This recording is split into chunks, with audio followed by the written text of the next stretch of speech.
Hello and welcome to Hint Plays. I'm Nightbites and I am today's Games Master. Hint Plays is a channel for RPGs and tabletop gaming from Hobby Gamers International.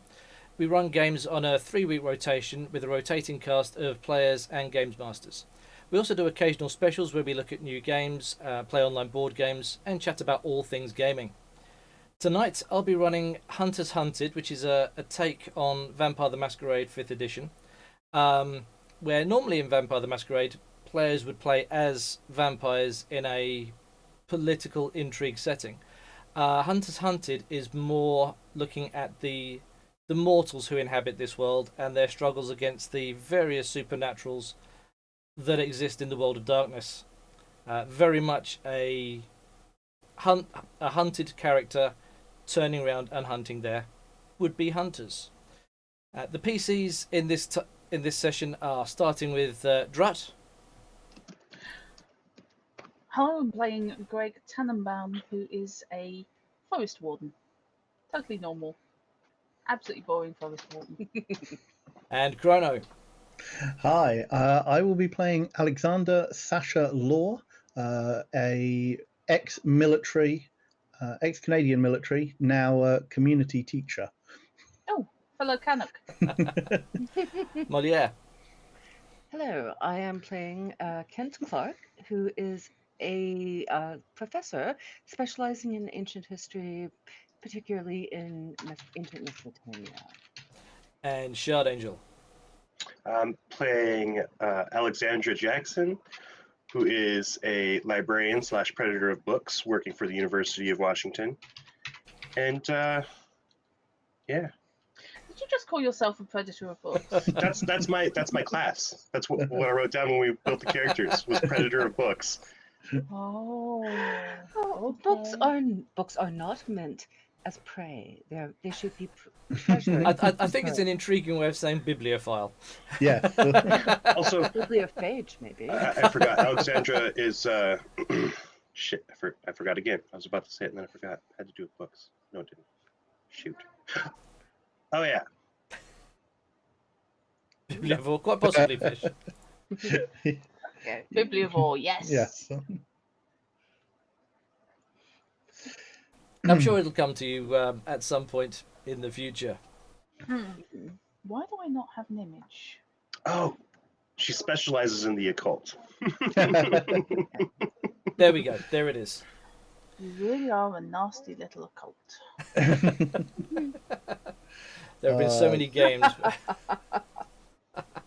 It's an interesting thing to put in a bio for sure. Yeah, definitely. So with the exception of both Greg and Sasha, in fact, specifically for Kent and Alexandra, who are coming into. Oh crikey! I'm tripping over my words. Let me try that again. Alright. Hopefully with the right teeth in this time. So Kent and Alexandra are flying into the city, having been contacted by outside sources and brought in as new employees / contractors to a private investigations agency. And Greg and Sasha, who have both been looking into something locally and likewise been contacted by the same said investigations agency. All of you are meeting at the airport to greet the new arrivals. Okay. Drut's got the this is strange looking face already. Quick reminder, Knight. What was the Yes. name of the lady who was in charge of the who basically brought me in for this? That's Lauren. That's Lauren. Lauren And Mann. that's the same one I met, wasn't it? Yes. Lauren Mann.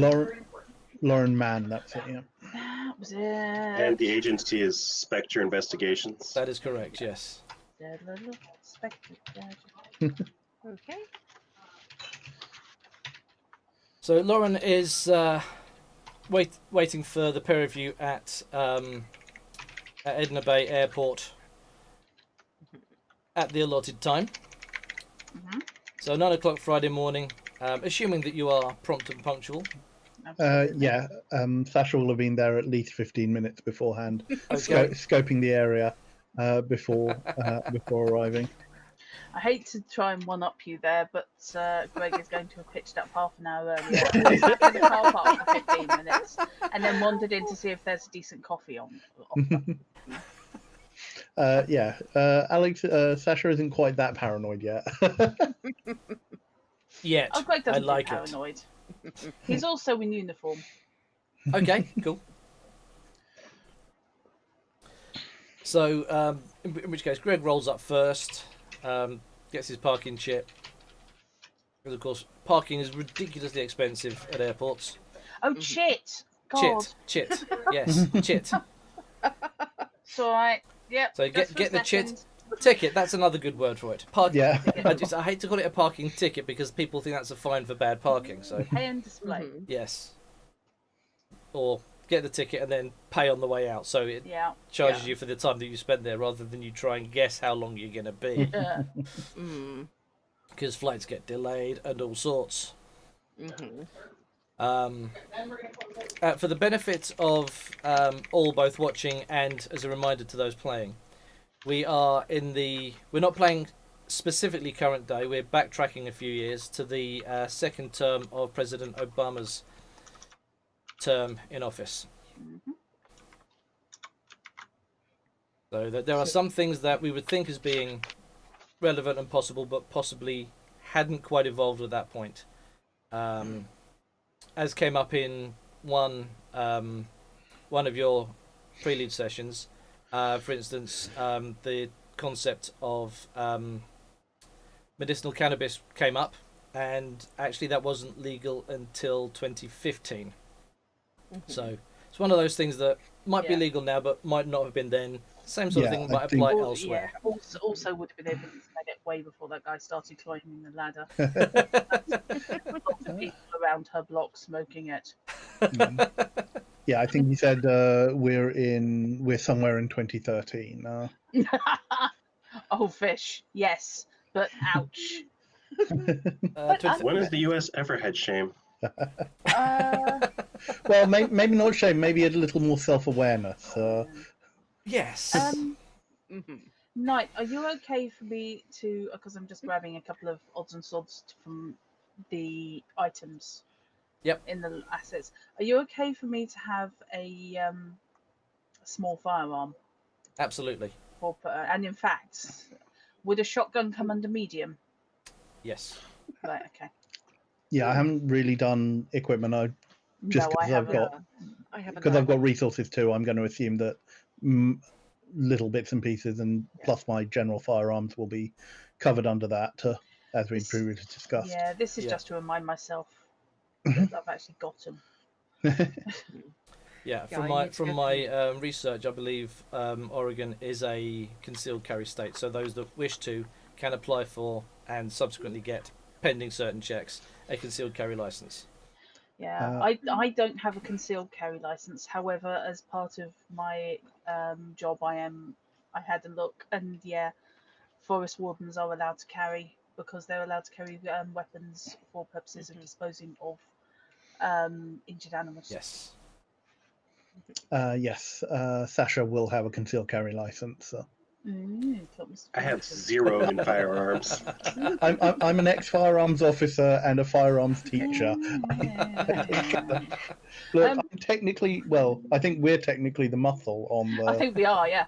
Would a hunting knife come under piercing light or piercing large? Light. Because I've seen some big buggers.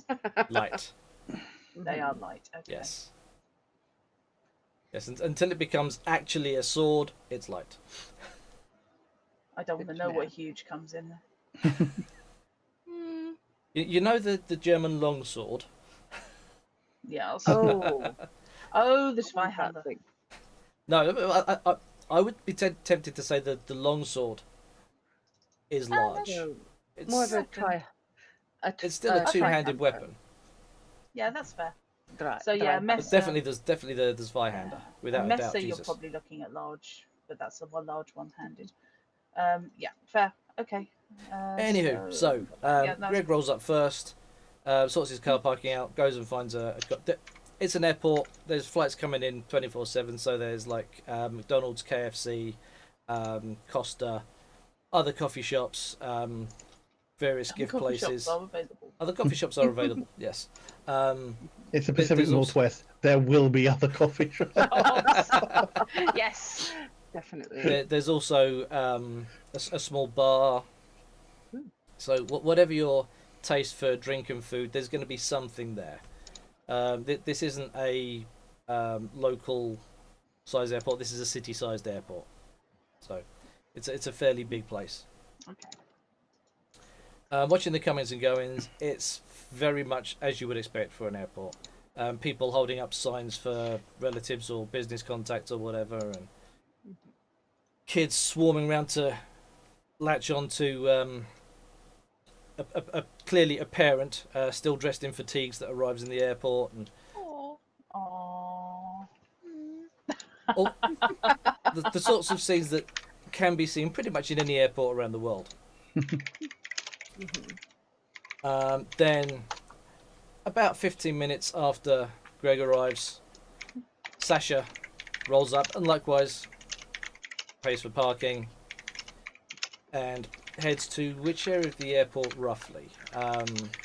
We know that Greg's gone for a coffee. I'm heading directly to the rendezvous point, so wherever Lauren said to meet her. Okay, so that was in Arrivals. Okay. I mean, Arrivals is a fairly big area, but you can see that for the most part, people are coming in through the same aisle. So if you've got visibility on that, then Lauren will be around there somewhere. Sure.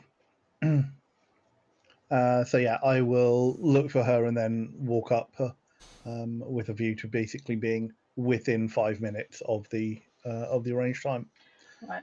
Where exactly are we supposed to meet? Arrivals was the arranged meeting time. There is a coffee place that has eyeline over Arrivals. It's not a big name brand coffee place. It's a small sort of little coffee shack almost. That's more to Greg's tastes anyway. Yeah. He's not big on supporting the Not a chains. whole lot bigger than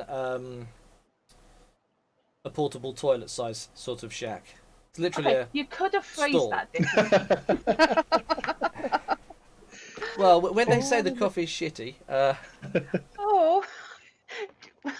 It's one of those drive-through shacks. I was desperately trying to think of something that was the right sort of size, and that was the only thing that came No, to mind. I got what you were saying, and that's about the size of a lot of them. I was going to go with a burger van, to be brutally honest, or something like the Lost Sheep has down in Canterbury. Oh, it's been so long since I've been to Canterbury. I don't know of the Lost Sheep. The shall have to Lost Sheep is investigate. right by the bus stop. They're next to the statue of the sheep. Yes, we have a statue of a sheep. Go with it. Yeah. It's Kent. And they have basically a chipboard coffee shop built, which is about the size of a food truck, and it's just literally a chipboard building there. And they serve some of the best coffee in Canterbury. Takeaway van, because a food truck means something very different to the Americans. Yes, yeah. Okay. It does? Yeah. So, it's a lot larger. Food trucks right. are vans. So, They're yeah. big old, they're basically moving kitchens. Right, Yeah, gotcha. enough. Yep. Cool. Yeah. Whereas our food trucks are basically caravans with a range in. Yes. Yeah. Okay. And by caravan, you mean like bicycle size? And well, far squat, different, basically, yeah. Okay. Like the ice cream vans. that Yeah, Right. yeah. Yes. Yeah. About that size. Okay, I love So- how this is horror, so we're talking about food vans. It's Well, when setting up horror, you need to set the scene to be nice and pleasant. And We're hanging out in an airport waiting area. There's a limit, dude. There's a limit to how much horror there can be in an airport waiting area. Oh, mate, you've not been at Mm. Malaga Airport at 5 in the morning after a 4-hour wait. Yeah. Yeah, running through the airport in tears because you're about to miss your flight because security took too long and didn't believe you. That's a gerbil was a carry-on item. Oh dear. So no. I just went with I was the first person through in the morning, and they went, right, we've got to drug and explosive swipe people because they have to do X number of people a day. I've never been swiped before. The delay waiting for that little light to go green was so very long. So the worst one for me was being told that I couldn't take my stick through the scanner because it was metal. Oh. And I'm like, well, I'm going to fall over if you take it. Well, you can't lean on the scanner. Do you have something else? And fortunately, they had a large wood, I think it was a wooden stick, No. they let me borrow. And literally, as soon as I was just the other side, they were like, right, can we have Yeah. the stick back now? Someone else needs it. I'm like, okay, let me lean on the... No, don't lean on the equipment! Well, then set it up for people who need it. Oh my god. Surely just a nice, simple wooden walking stick that you Yeah. can pass to people and say, right, come through. Or a stack of okay, 2 or right. 3 of them so that the people Yeah. have time the other side. Yes. Yes. Anyhow, Sorry. so, yes. So Sasha arrives at 15 minutes before the allotted time. And in looking around, how comfortable is Sasha in the situation at the moment? Pretty comfortable. I mean, he's an ex-army brat. He has been in airports and military bases all around the world. He is used to the comings and goings of people, and it knows how to. He's not quite parade rest if he's waiting for Lauren, but he's got that bearing. Okay. He knows how to wait comfortably in situations like this, and still be observant. Cool. So, excuse me. So about 5 minutes before time, possibly as people start checking their watches, going, "Is she really coming?" A somewhat flustered-looking Lauren hurries through the doors and is still straightening her jacket as she approaches the waiting area, spying Sasha first. Walks up to you. You've clocked her coming in, Greg. Yeah. And she's walked straight to this other person. Okay. Good morning, Lauren. Good morning. I was due to be meeting someone else here, another local actually, that I've brought on as a consultant on this. I'll bin my crap and saunter over. As a chap named Greg, and she starts looking around and catches sight of you just as you're binning your coffee, and Yeah. waves. You've already clocked her, but she clearly feels the need to wave to signal that. I'll do a little. He's carrying his hat. And as you approach, she does the brief introductions. Sasha, this is Greg. Greg, Sasha. You've both been involved in some of the investigation that I've been working on so far. I'm starting to believe that your 2 cases may be related, which is why I've brought you both on as consultants. So perhaps if you give a more detailed introduction to each other so that I don't mess anything up. Off you go, Corona. Oh. Oh shit! In terms of Hang on. oh Oh, great, no, it's okay. We've been loaded. it's the Meredith brother. It's safe. We've been raided. Yes. Yes, By a normal raid. I caught the message of the raid Well, before I you saw Yeah. say normal. Hello, folks. Hello, from Raiders. Meredith Brothers. Welcome. Hello. Um, Welcome. Well, in terms of details, I suggest we wait until the other consultants are here to go through that. But and he holds out his hand to Greg to shake. But Alexander Law, and as he talks, you're not quite sure of accent. There is definitely Canadian in there. But you can also get a hint of Russian, English, like British English. He's got that. Yeah, he definitely sounds like he has been around the world a bit. But yes, Canadian Russian is probably the best or the strongest ones of those. I'm a teacher here at the local community college, firearms and self-defense. Can I please make an insight check, given that I was keeping an eye on this general situation, as to the whole teacher concept, because he was definitely standing Actually, it is Alexander, not Alexandra, isn't it? Yeah, Yeah, okay. Shard's character is Alexandra. Yeah, this is Yeah. Russian spelling of Alexander. So Yeah. No, it's all right. I just wanted to check because there's two, because Shard, of course, has to do that. So he does say, "Call me Sasha." I just thought I'd check he was a fella. Yes, can I have an insight check, please, into the whole? There is more than just a teacher. This person doesn't stand like that at a blackboard. Yeah, certainly. So let's have wits and. I mean, I'm reckoning wits and insight. Yep. That's just me. Yep, wits and insight. Okay, so that is 5 points. So it's 5 dice. It is. So I also thought nice, no stress thing to roll to get people used to what we're rolling, because it's a different system. Yeah. So for those of you joining, we're playing in the White Wolf Vampire the Masquerade 5th edition. 5th edition. Okay, so 5, 6. I'm assuming the 2 does nothing.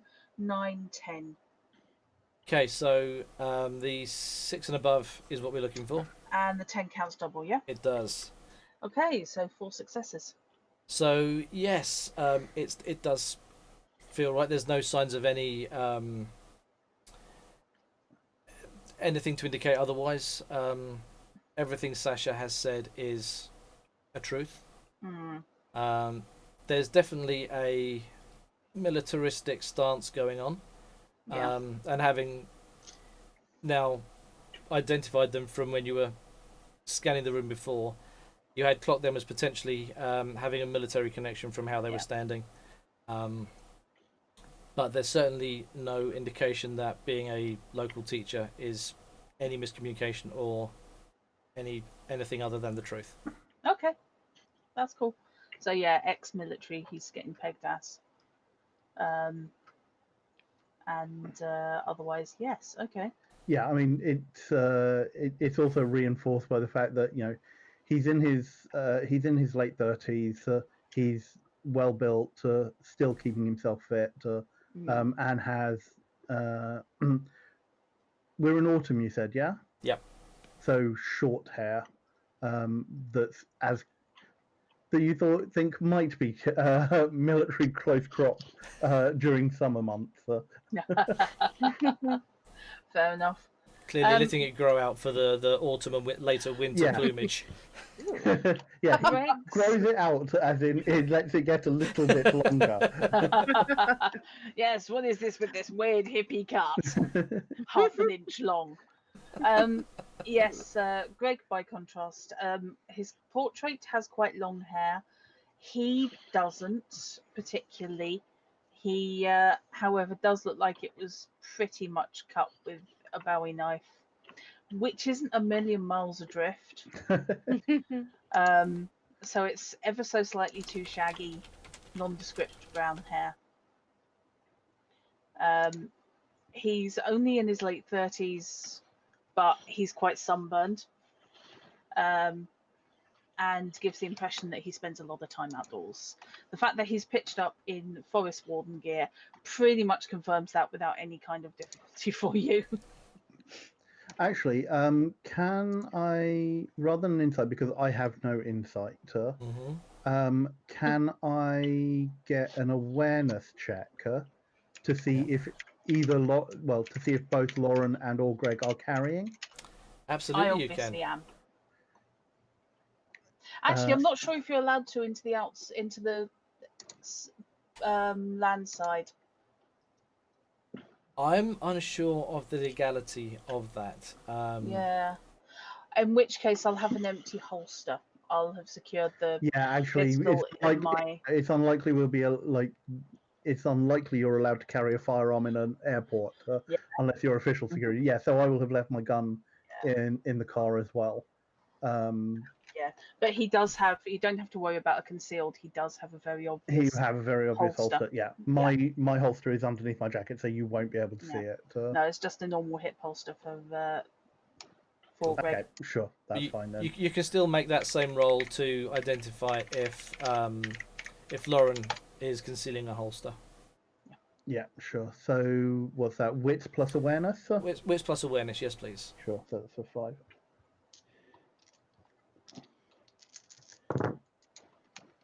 And you said 6 or higher? Yep. That's 5. Blimey. Okay, so yes, she is concealing, and unlike yourselves, she has not secured the weapon away. That is still on her. Right. Oh, great. Okay. Sasha makes a note of that. Yeah, someone's expecting trouble. And just keeps an eye out for where airport security is stationed. That's not a problem. They're fairly easily identifiable, Yeah. and don't appear to be in any state of alertness at the moment. So we're we're not exactly talking Heathrow here. With them doing the casual stroll with the MP4s? MP5? MP5s MP5s. and G36s. Yes. Very nice. Big and scary things. Yeah, seeing rollerblading firearms officers on the streets of Paris when I was there is an interesting. Yeah. Oh, that's fabulous. Some of the police patrols are on rollerblades. Awesome. but Love seeing them also being firearms officers as well is. Yeah. Do they? Yes. If they fire, do they get pushed? Every action has an equal and opposite reaction. Yeah, you've just got visions. They'll be fine. We'll get into a shootout. I just need to find a wall to stand against. Yes, I'll shoot you. Just let me brace myself against the wall first. Yeah. See, now I want to rewatch District 13. I hadn't ever considered that any police force would put their officers on rollerblades. That's Yeah. I mean, it makes chasing through pedestrians a little bit easier, I would suspect. Yeah. Because you can actually gain some advantage. And because a lot of the streets of Paris are very narrow once you're off the boulevards, it makes it like it wasn't very many people of the rollerbladers who were armed. It was just more when they were, stationary or against things. So, Yeah. Yeah. Interesting. I'm trying to remember. These one force has started putting police on. Those little powered scooters that are illegal unless you rent them. Yes. They've started putting some officers on those again for very narrow streets and uphill chases because they're light enough to carry, if need be, and they're nippy. Just trying to see it as not intimidating. Yeah. I mean, yeah. Oh, I've seen police officers on Segways, yeah. I've seen pictures of, not in the UK. Yeah, and likewise, I think I've seen pictures of the hoverboard ones as well. Anyway. Yeah. The monowheels, yeah. Anyway. Yeah. So, it's coming up for 9:30, and the first flight is due in, which should be carrying Kent Clark. Who presumably suffers every time they go through passport control with people going, really? And can we see a picture with the glasses off, please? Yes, it is the. Anyway, so the plane starts. Passengers start disembarking. They start coming through customs and filtering through into the arrivals area. And coming through about halfway through the crowd, arrives Kent. Now, Kent, you've been told very little other than to look for Lauren Mann and been given a picture of her, so that you know who's going to be greeting you. So as you come through, you can see Lauren with two people standing by her. And she similarly is looking at her phone and looking up and looking at her phone and looking up. And then clocks you and starts waving. Again, it's that big, "Hi, I'm over here" kind of wave. For someone who clearly doesn't seem to do subtle on any level at all. Doesn't do subtle, is concealed carrying. Oh, God. Does she seem to be acting differently from when we met in the bar? Yes, she's seemingly louder and more overt about a Yeah. lot of things. This is actually how she was coming over in the coffee shop. And later, although later on the hike, less so because she was knackered. But You see, for me, she wasn't. Okay. what can I say? 15 miles uphill, she just couldn't cut it. Yes. Kent will sigh, put away his phone in his vest pocket, and approach and introduce himself. You must be Lauren. Thank you. I was told Good to meet morning. you here. Yes, yes. We have one more person coming to join us, but in the meantime, let me introduce Greg Tannenbaum and Sasha Law. Nice to meet Pleasure, you. pleasure to Pleased to meet meet you. I'll give a little more detail in the numbers and why there's so many of us once we're all here, and I can give a more reasonable briefing, I suppose you'd call it. Indeed. There's a nice bar just around the corner that's got some nicely sectioned off booths that we can sit in and have a nice private chat. Excellent. As long as they have coffee, I am fine. You know, of course, that you should never drink coffee on a plane because it's absolutely filthy. I am dying because of caffeine. Well, if you're desperate for a coffee, there's a coffee shop just over there. I think Greg was just finishing up from there. It could be worse. Be worse. Mhm. I You think just I can. order coffee. You don't order a 3-mile menu. Yes, indeed. Those trying to do everything and mastering absolutely no tasks. Exactly. Yes. If our additional companion is going to be arriving shortly, I think I can probably hold out until they arrive. Very well. So Alexandra's flight is not due in for another 45 minutes. So we've got 45 minutes for that until. Right, then I will definitely go get coffee. Anyone else? No, I'm good, thank you. And I'll have one, please. Greg. Yes, thank you. Oh, certainly. Any cream, sugar, milk? No, thank you. Just just black coffee. Thank you. A woman after my own heart, of course. And Greg, would you Black, anything? Black. please. Fantastic. 3 black coffees. I shall be back momentarily. And scuttles off in his tweedy little way, as in the direction of the coffee shop.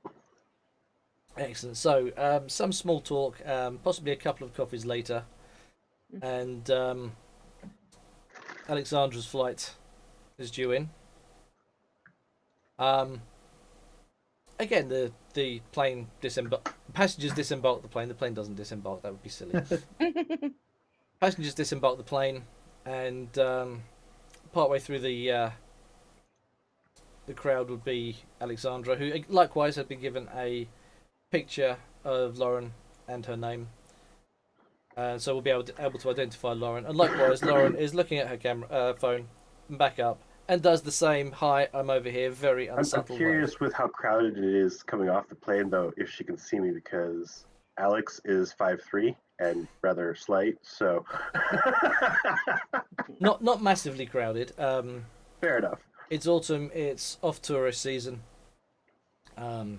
So some families will be coming back off vacation, but there's enough space that you're not sort of shoulder to shoulder coming off the plane, and certainly not by the time you come through customs. Alex is actually waves back, just as chipperly, and jogs over there. She is wearing comfortable pajama bottoms of the Invader Zim variety, the fluffy kind, and a comfortable flowy shirt, because who the heck rides an airplane wearing anything other than comfortable clothes? But it's also clashing with her hiker's backpack and the actually business-like suitcase that she's dragging behind her. And as she approaches, everyone can basically see Kent just crumbling in on himself. I just know that Alexandra has one of those vertical suitcases, the ones with all four wheels, that doesn't work as a pull along, but you have to kind of have your hand hovering above it, Mhm. and it's incredibly awkward to steer, and people think it's more efficient, and it really isn't. Yeah. Confession, I have one of those in the as well. I've tried Uh, using one once, and I just can't. Yeah. Yeah, they work really well until they don't, and then they are a catastrophe and you're flying down the stairs. I can well believe it. Outside that, she basically looks like the image in that I found. Okay. So as Alexandra approaches the group, again, Lauren said, Alexandra, good morning. Let me introduce Sasha Law, Greg Tannenbaum, and Kent Clark. And this is Alexandra Jackson. Hello. Nice How to is meet everyone today? Not bad, thank you. Alexandra or Alexa? Alex is fine. Okay, good to know. Are you coming in 2 packs now? Am I coming into what now? Alex? Sasha is a And Alexander, Sasha. and you're Alexandra. And Sasha and Alex works. It's far less confusing that way. I Yes. hope we're all okay with that. We'd Right. hate to lose track of who was who. As I I find it easier. Most folks here can't actually pronounce my first name correctly anyway, so Oh, do tell. Russian names don't tend to trip off the tongue as likely in the US or Fair Canada. enough. Fair enough. Well, Mesopotamian names also have a similar issue. However, once a little bit of practice, names such as Ashurbanipal Paul just roll off the tongue. So what now? Any? I mean, I speak some Arabic. Is that close at all? Not a direct lineage, no, but I also speak Arabic, so perhaps we can keep in practice together. That would be useful. Night, I did tell you how many I had on my books, didn't I? Yes, Did I say 4? Or was I it believe 3? it was 4. Yeah, I thought it was 4. Okay, that's cool. It's fine. And if anyone else wants to practice, I also speak German, and of course Sumerian and Akkadian. Oh, of So course. yeah, well, just it always is easier to keep your hand in when you have a partner to practice with, of course. Okay, so let's go to this bar that has Sorry. sliced up booths. As we head there, I actually, whilst German is not one of my fluent languages, I know enough for it to do a little bit of conversation with you just as we're walking to the bar. So, having said it's just around the corner, I mean from the airport, not within the airport. So Yeah. either we can follow each okay. other there, or we can all pile in one car if you came on foot. Lord help I you. have a 4x4. I have my car as well. Excellent. So, Plenty of room for the luggage. well, in which case, would the two of you like to ride with Greg? And I'll lead the convoy because I know where we're going. Yeah, it's fine. I can get a suitcase and a couple of bodies in the back. Oh, I appreciate it, Greg. I'll follow behind then. Right. Proceeds to the back of Greg's vehicle and attempts to lift luggage into vehicle and struggling, but not asking for help. Well, Kent will not even offer help. We'll just step in and move the luggage. And, Yeah, Greg will basically open the back of the he's got Range Rover type whatever. I think it's actually a Jeep I was looking up, but one in of my those brain, of course, ridiculously, such things in the UK are always Range Rovers yeah, or one Land of the Rovers. huge, massive square vehicles. Yeah, the Yeah, things that are designed to SUV drive. kind of thing. Yeah, but the ones that are actually designed to drive up muddy slopes like that. Yeah. Not the ones that are designed to look cool while you pick up the kids, and you need a ladder to get into. They don't. Mhm. They look awful. I don't like them. A No. proper off-roader rather than a soft roader. Yeah, this is Mhm. definitely not an urban truck. An urban sports vehicle. No. Probably still has mud splats off the side of it as well. Yes. I do have a question of clarification. What city are we in and what country? Because We're in I know- America. We're within Okay. the state of Oregon, and Okay. in the fictional city of Edna Bay. Okay. Edna Bay, I love it. In the boot of my SUV, by the way, is a bolted down case about 3 feet long by foot square. Okay. That's my gun case. That's where my shotgun lives with my ammo, because I keep it secured away, because I'm actually a responsible gun owner. Mhm. What? Um, No gun racks in the back window. no, no.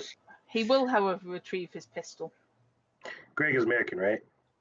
Greg is Canadian and now lives in America.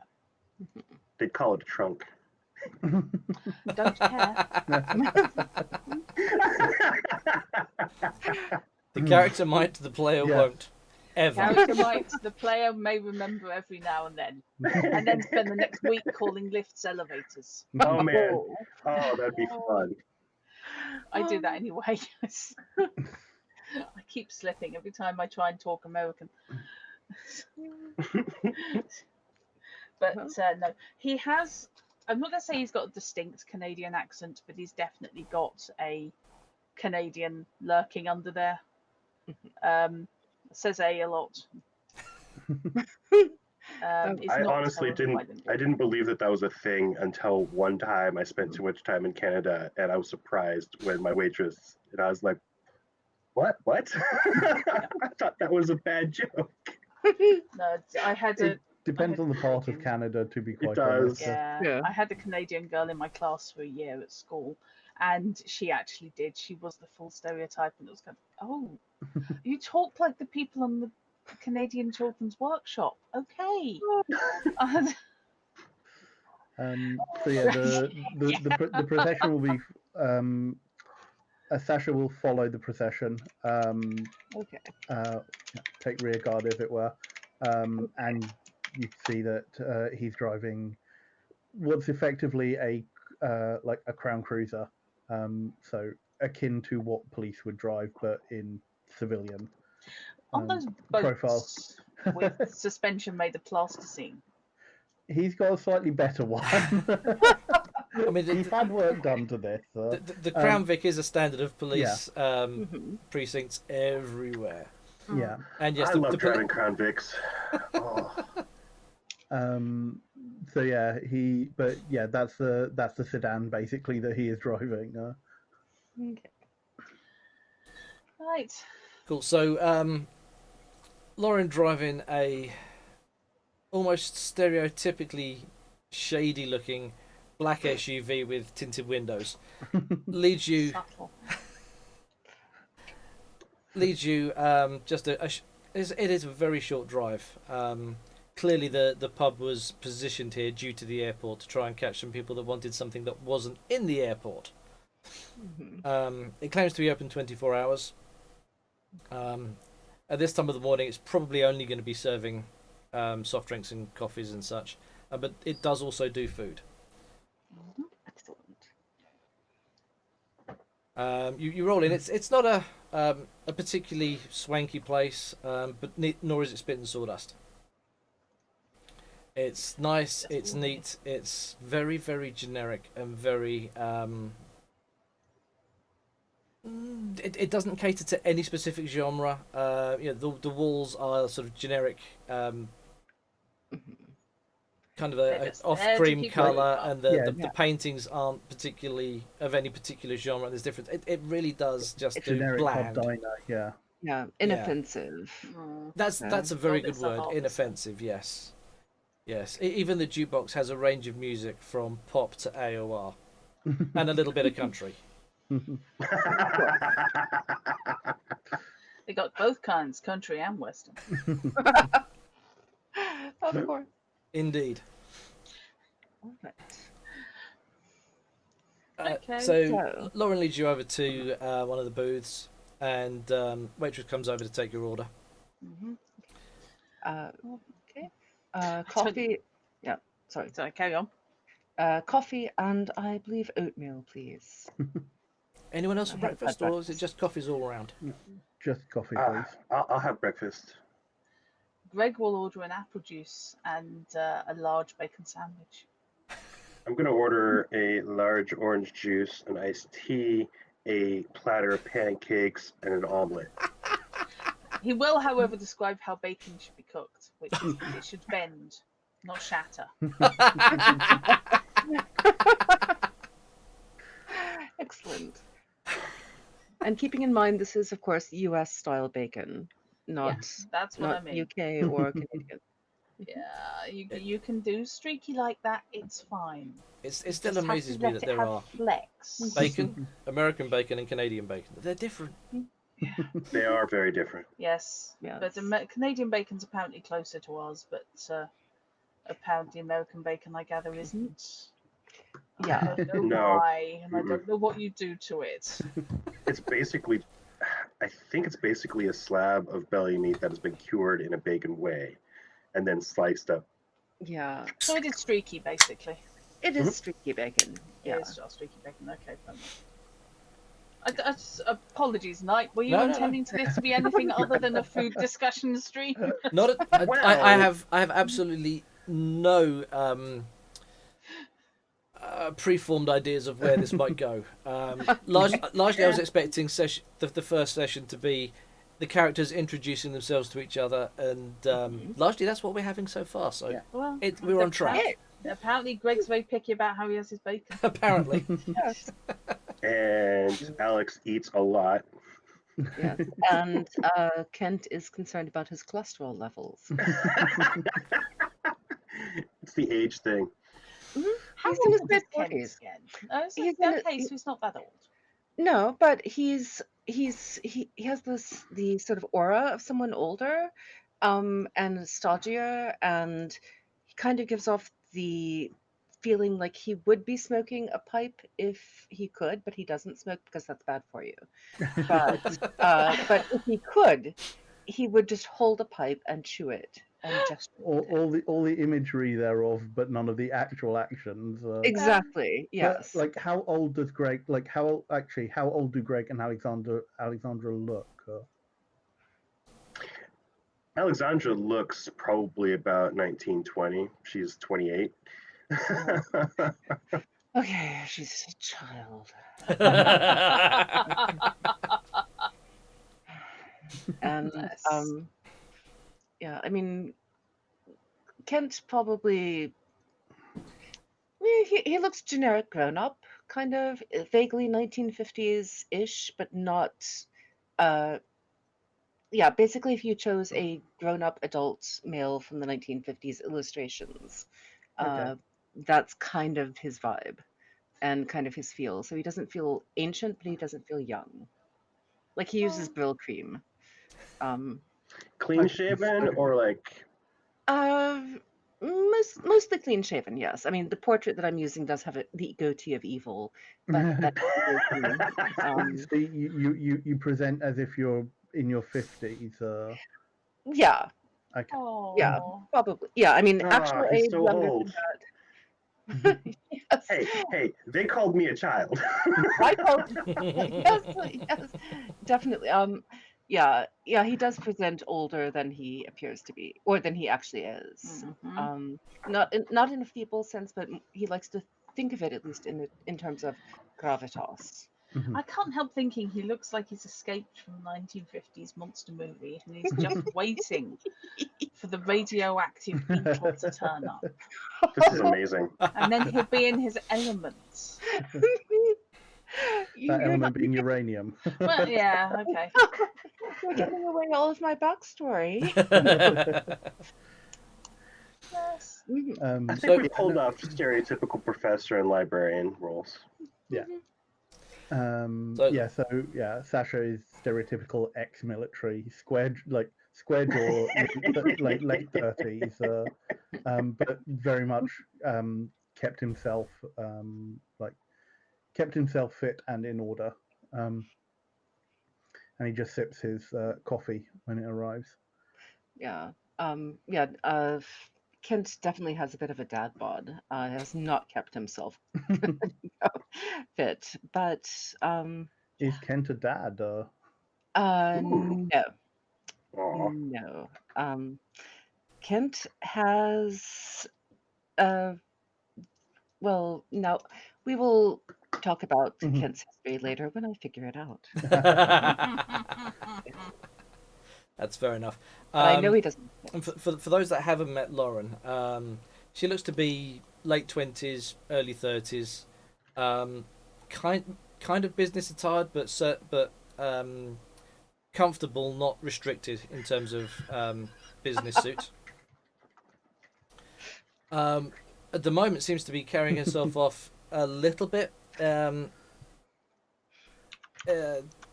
almost like Clarice Starling from Silence of the Lambs.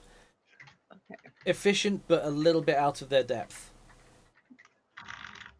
and thrown into a situation that's not quite what they were expecting.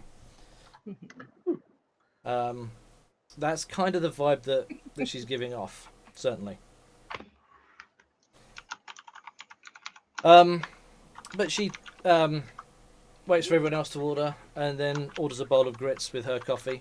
And as the waitress is about to leave, she just gives the waitress her credit card and say, "The rest of this meal and whatever we have after that, it's on the card, please." And the waitress heads off with the card. Well, are you sure? I mean, I'm certainly happy to pay. To pick It's a up business card. This is on the business. It's fine. I put my wallet away Mm. where I was about to pay cash for mine. Okay. I don't even question it. I'm already thinking about what I'm ordering next when they come back. Kent Uh-huh. looks uncomfortable, but we'll shut up about it. So, it'll be a while, I suspect, before they've cooked everything to our. And she takes a direct look at Greg, exacting requirements. Mm-hmm. So, let's start with what we're looking at here and put all our cards on the table. You're all familiar with Spectre Investigations. That's the private investigations company I work for. I've been investigating a number of cases in this city. It's not my native city. I've been brought in to look at these cases because they didn't have an agent in this city. And I've been working with two of you on what initially seemed to be two different cases, but I think they're related. And because of the body of work I've got, I wanted to bring more help in, and so the agency has sent Alexandra and Kent as well. I think in terms of briefing, it might actually be easier if you tell each other what you've experienced and what you've seen and what information you have so far, whether it's relevant to what we're seeing here or not. Remind me of the name of the guy whose body I found. I have everyone's notes on screen on top of each other, so let me just find the tab that's got yours. Okay. Bear with me, 'cause I have way too many tabs open. Because I will also need reminding. I have my notes, but they're sketchy. So, My notes of Drut, what you've eaten. your dead body belonged to Jethro Stevenson, That was it. who was a real estate agent. Well, it was only yesterday, wasn't it? Yes. Okay. Yesterday I found a dead body. And Lauren here was interested in another dead body. So we went on a walk into the woods to see if we could find out where the second dead body was killed. You know, stopped being a live guy and ended up as a dead body. And in the course of our hike, climbed a waterfall, as you do. Found a cave behind it, as you do. And inside was some weird-ass cave paintings and some kind of fire, probably ritual. No doubt you guys could probably tell us more about that. Looking at the two people who look educational. Well, as soon as you start talking about waterfall and cave, Alex does exactly what I just did.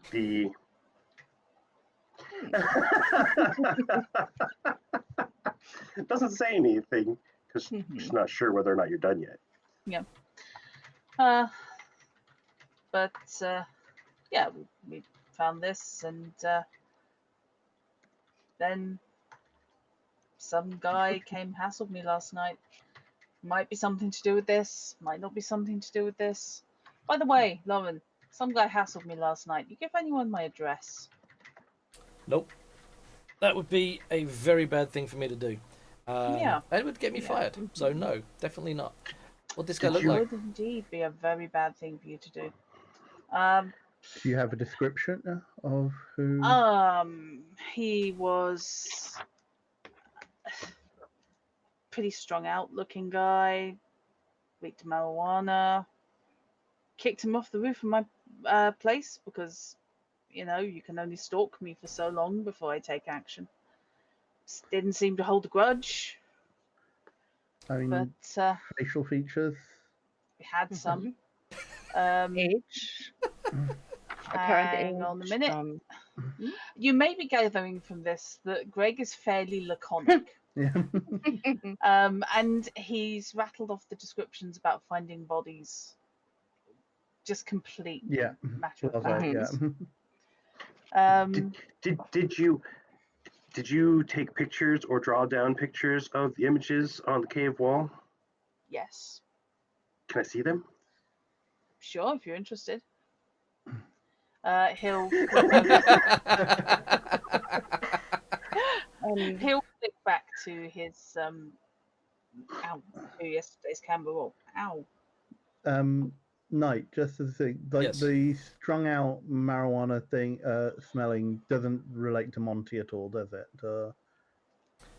I seem to recall I did also get a Or- picture of the guy who was outside my place. You did, Yeah. yes. Yeah, so I can show his Oh, picture. right, okay. Yeah. Is Yeah, that 'cause I was- Montague? It's not Montague, no. Right, okay. And it's not Jameson 77, my student. No, it's not your student. No. Okay. It was an adult. It was a grown man, wasn't it? Grown man, skinny, pale. yeah. High as a kite. Hence, I kicked him off the roof of my hut, and he didn't really notice. Robert Joe Henderson. Oh, I'm sorry. His name is so Bobby Joe.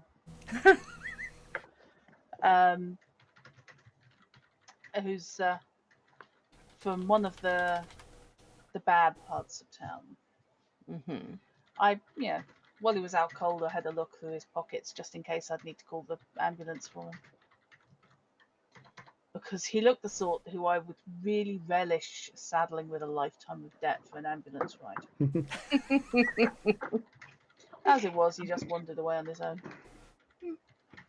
So he completely survived a fall from your roof. It's only a one-story building, don't get excited. Okay. If you kick something like appraising Greg, how strong does he look? He ought to look, basically he looks like he's fit, but he's nothing drastic. He's not bulky, but he's got that whole could probably walk for a week and not be too worried. Sure. So more endurance fitness than Endurance fitness. He does have a slight touch of the Ray Mears about him. sure. He's not chubby or anything, but he looks like he could quite happily survive in endurance situations. He doesn't have that 0% body fat that people seem to think all survivalists ought to have. Yes, It's In a my survival experience- situation. Who do you trust, the chubby survivalist or the skin and bone survivalist? Yes. Yeah, I'm going with Ray Mears every time, mate. He'd have built a house by the end of day 2. Just in my experience, kicking, and you like emphasizing the word kick, kicking someone off a roof, regardless of height, rarely ends well for To be them. full disclosure, I kicked him off the ladder he was climbing to get to the roof I was sitting on. Okay. And he was on so much medication that I don't think he particularly felt the impact. Plus, Yes. he hit the pine needles, neck white cushioning. He had no actual injuries. He was fine. Alex Yes. has been paying no attention to the actual conversation about murder. I didn't murder There was him. no mention No, of no, no, murder. no. The dead body, anything to do with descriptions of people and dead bodies and any of that. Alex has Yeah. taken out her phone, a notepad that's already filled with notes, and either the pictures or your phone, and it's just sitting there going through it and comparing. Okay. Yeah, and Kent has leaned over Alex's shoulder, kind of noted, oh, those are not, anything to do with what I've studied. So It's someone's old culture, but I don't know who, so I don't care. exactly. Right. So you found a dead body in the woods or in the cave? Addressing Greg. Yeah. No, I didn't. Well, yes, I suppose I did find a body. That was in the woods. It was the northwest, wasn't it? Night. Well, The last one. That was killed by well, it was ostensibly killed by a bear, Yes. but it didn't strike true, if I recall correctly. Correct. Yes. Yeah, the wounds were not consistent with a bear attack.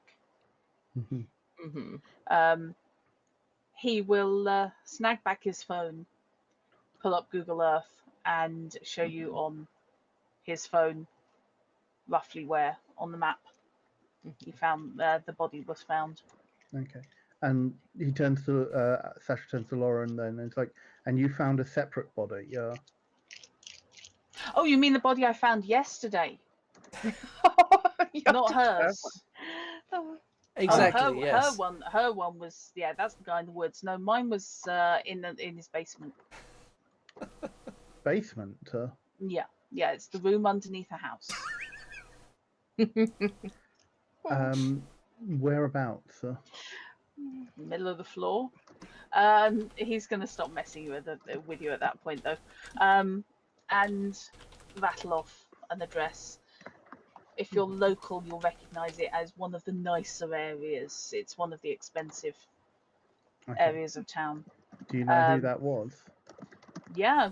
Oh god, my brain's just melted. Jethro. That was the Jethro Stevenson body that you'd that found. was Yes. That was the one that you found yesterday. yeah, a guy called Jethro Stevenson.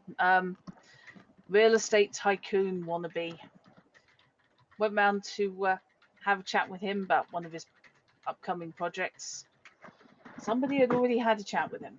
Yeah. And that chat involved stabbing him repeatedly. Sasha, the minute Greg reels off the address, you live in this area. You know that this is on East Side. This is a gated community. This is a fairly high quality area, as Greg said. It definitely feels similar to your case. Again, real estate was involved. Yeah, it's basically the second half of our thing I don't have my notes for. So so I vaguely remember what happened. So please do correct me if I get any of this wrong. Okay. So Sasha then explains. So I teach here at the local community college, and one of actually, how long ago did Monty come to me? Oh crikey! So your session was kind of spaced out over a lot longer time than Brad's. Yeah. So it was towards the tail end of summer rather than being in autumn as we are now. So you've had a few Yeah. weeks. Okay. A few weeks ago, one of my students, Montague Lawrence, came to me and said that he had an incident while he was out hunting. And this was in the South Woods, wasn't it? Not the... That's right. Yeah. Yeah. In the reserve to the south. He wanted to know...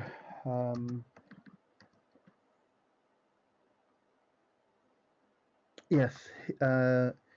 He swore blind to me that he shot a deer. But when he shot, a scream, a very human scream, rang out, he said. Well, I went to, after he came to me, I took him back out there, just, to be honest, more to comfort him. I'm a firearms expert. And couldn't really verify other than something was shot. There was a blood trail that led to the creek and then disappeared. What I presumed was the animal having gone through the water. However, given that Montague was carrying a hunter's rifle, anything that was shot by it should have been dropped where it stood. I Oh, thought I'm sorry. Carry on. I thought that was it. However, he then didn't turn up to subsequent classes, and no one had heard from him when I inquired with the admissions office. So I got a little bit worried and went looking for him and could not find him. Not at home. And then there was something very So this is where I'm now getting a bit confused. So Okay. I went to look for him. He was he wasn't at home. His neighbors said that there had been shouting the previous day. Yeah. Yep.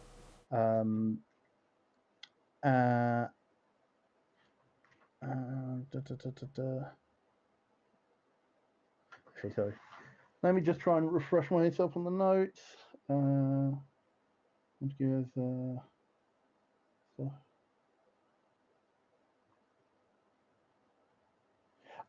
I've got a note about as we were looking at the thing, there was a howl in the woodlands. Yep. Okay, so I have heard a creature howling. You have heard a howl. Yeah. Okay, so You're saying howling in the South Woods? yes. There's no wolves there. Well, I know that. I I assured Monty of that, but what we heard definitely sounded like a wolf. It's easy to mistake a lot of things for a wolf.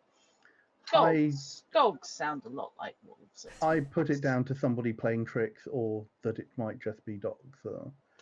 Some coyotes too. Not that many coyotes in Oregon, I wouldn't have thought. Actually, they've been coming north quite a bit. Got plenty up in Washington. Yeah. So Monty had Fair a visitor. There was a shouting match, and then nothing. When I went to the police, they confirmed that a missing person report had been filed for him. Yep. And I got talking to the officers and just asked them to keep me appraised because, as I say, he's one of my students. Subsequently, because there was very little information coming out, I went back to his house just to see if he had turned up. And he lived in Eastside, didn't he? Yep, he lived in Eastside. And there was now, well, when I checked in on his house, there was now a woman there who had no information or recollection of Monty. said that she had. She said that she'd been like she was the owner of the house, didn't she? She did. Yeah. And so something strange there. Again, let that be. I'm now trying to remember why I went to. Oh yeah, I went back to the woodlands to try and figure out if he had gone back there. And that's when I took the casts and the blood samples, isn't it? It is. Yeah. So then I recount how I went back, found some blood samples and some casts, took them to the college or took them to the local labs because I have friends there, and they came back and said, "Nah, this isn't somebody's playing a joke on you. This isn't this isn't real." And that's when I went up to see the Rangers, and they told me somebody's playing a trick on you. These casts and these samples can't be real. And I think that was where we left it. Because I can also show you pictures of paw prints that I found. Yes. Oh, let's see those. Yeah, so I show you those on my phones, and these were found in the South Woods. Any chance of an animal ken roll? Absolutely, go for it. Do they look anything let's like the ones that I saw? Yes. Wits? This isn't so much a split reaction thing. You're actually drawing on your intelligence. So let's have an intelligence and animal count on this one. I hate you so much. Okay. This is what you got characters like Molly and me for. Yeah. On the other hand, I'll take 2 successes, thanks. I only had 2 dice. That's the best. If those prints are wolf prints, which ostensibly they look to be, they've got the right formation. They're too big. Yeah. See, if that's a wolf, that's a wolf that stands almost chest high. Yeah. Yeah, I tell Greg, because Greg actually seems to know about these things about them. The animal carcass that I did find down by the creek, and how it had been savaged.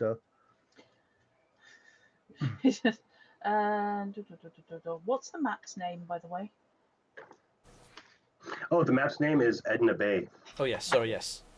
Edna Bay map. Mm-hmm. It's okay. It took me a while to look, and I didn't want to ask because I didn't want to interrupt, but I found it. Yeah, that's pretty much it. It should be the only thing on images if you select Hunters Hunted. I've got everything. If you select the group as Hunters Hunted, it should be the only one. I've got all uncategories and Mascara the Vampirade. Okay, you've got a slightly different section. There it is. It's under uncategorized. Oh, okay. But yeah, we've just got So the Vampire the Masquerade. We haven't got Hunters Hunted specifically. Okay, apologies for that. That's all right. It was alphabetical, so it's not a problem. It was just as Feld said, I didn't want to interrupt while you were eulogizing.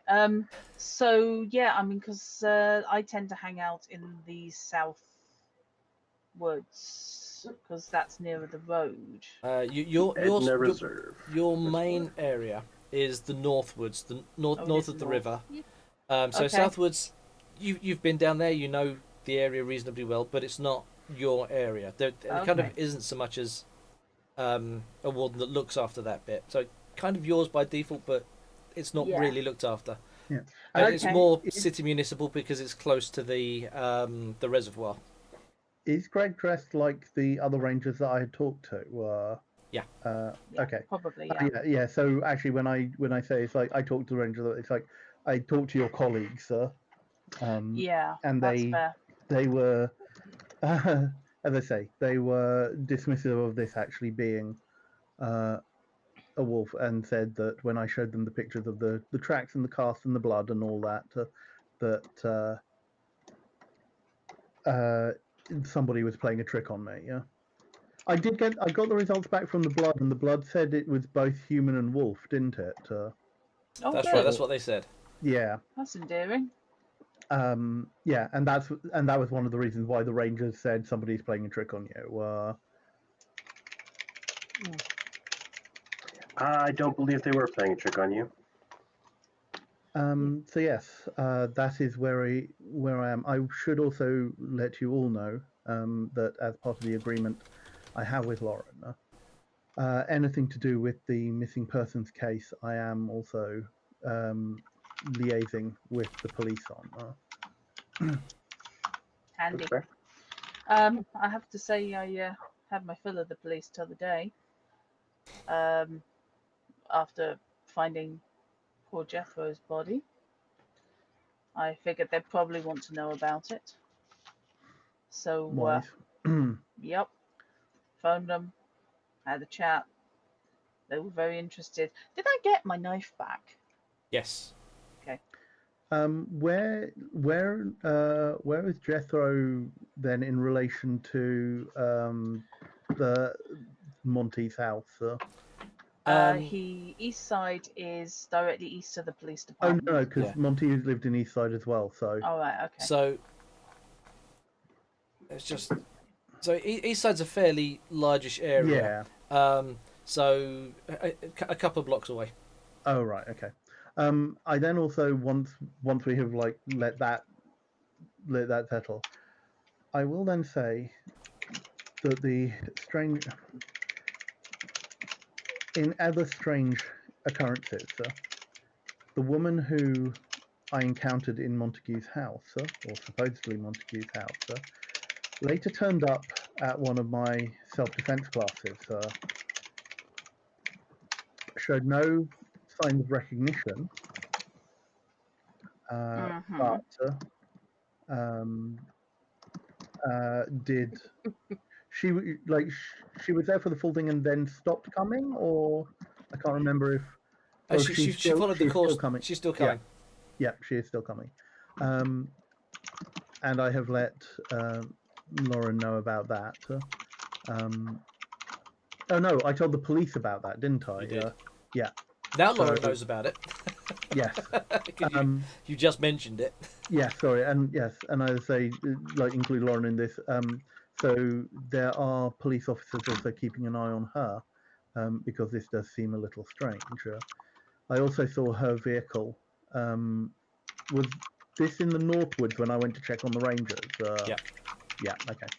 Her vehicle was in the car park as well after my visit to the Rangers. She wasn't around, but again, all of this is adding up to be something. All of this is adding up to a mystery that I don't like, and the police are too stretched to actually investigate it properly. Have we received our food during this conversation yet? Not yet. Important. This hasn't taken that Yeah. long. So they're still cooking, presumably. As Sasha finishes up describing that, the waitress does bring the drinks over and puts them out, delivering each drink to the right person, smiles, and then heads off back to the bar. Once she's sure that the waitress is clear, Lauren looks across to Ken and says, "So, Ken, tell us about you and how you got here." All right, this may be somewhat challenging because my notes sort of drop off halfway through as the adventure got going, and so essentially, one of my students one of my online students posted only after dark and had an exceeding interest in assassins, particularly for assassinating the how should we say it? The less mundane of creatures of the night. Particularly, I believe it was implied, if not strictly said out loud, that his interest was in destroying vampires. He was convinced that someone was after him, and that actually turned out To be correct, unfortunately, honestly, I don't remember if he did survive, He did right? survive, Okay, yes. good. Thank you. Just. I witnessed one of the people who had been harassing him, and it was not an ordinary person. Uh, the details are unfortunately a little hazy, probably because I I like to think of myself as a rational person, and the events of that evening were not terribly rational. But if you have additional questions, I'm sure that will spark my memory, and it with the assistance of the GM, please, because that's a bit about where my notes. I know. I was contacted by Spectre Investigations in trying to locate my former student after the events of that evening. So you haven't been able to get hold of him since then? He has somewhat he has chosen to disappear. He is, to the best of my knowledge, still safe and alive, but you could consider him to be on the run. Whether his sanity is entirely with him is open to question. But Sorry, where are you from? Where did this happen?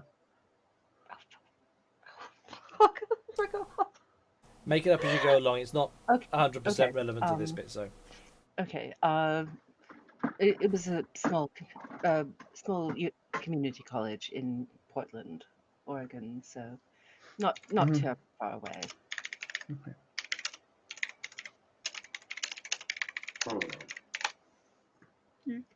Sorry, I did not take very good notes. Sasha Sorry. made a little bit of a face when you said vampires, but Well, that he doesn't say anything further at that point. that's fine. Mhm. Basically, Kent is not 100% sure of what he saw and is not fully buying the supernatural explanation as it is. But that certainly appeared to be the concern that my student had. So, how much of the attack did you witness?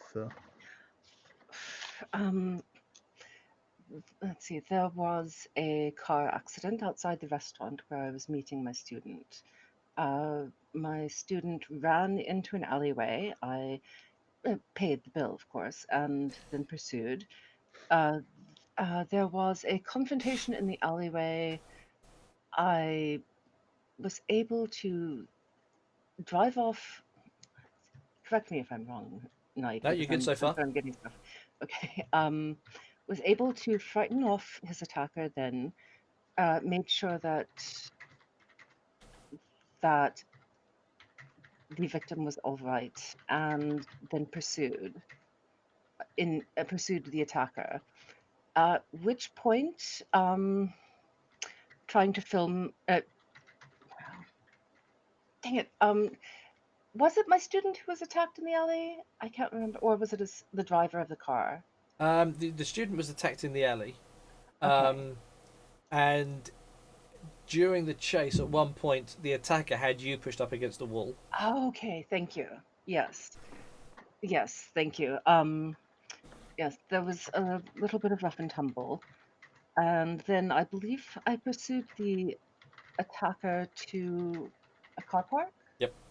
and uh, I cannot remember if he was. I distinctly remember trying to film him and saying that I would send the film to the police, which did not make it the impression I was hoping on the assailant. Um, I okay. I know I know I wound up having to run for my life because I finally got scared and got Mhm. sensible enough to be frightened, but I can't remember. I can't remember if anyone was shooting at the assailant or not. I'm sorry. Yeah, so someone did shoot at the assailant, Okay. and at that point the assailant stopped chasing Jameson and started chasing you, presumably thinking you had fired the weapon. Oh yes. Okay. Yes. And that was when you ran. Yes.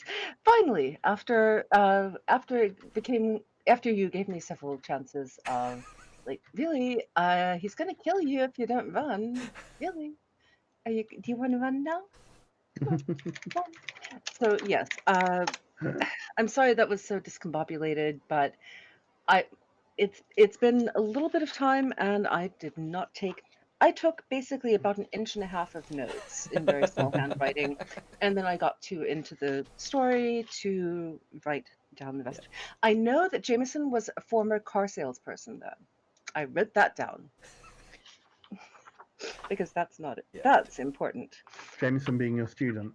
Yes. Jameson 77.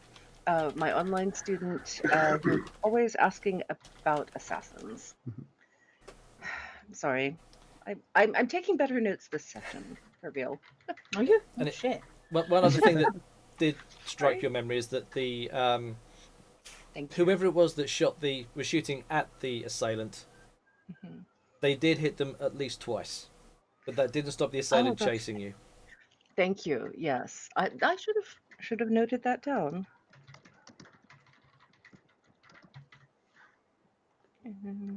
Parking.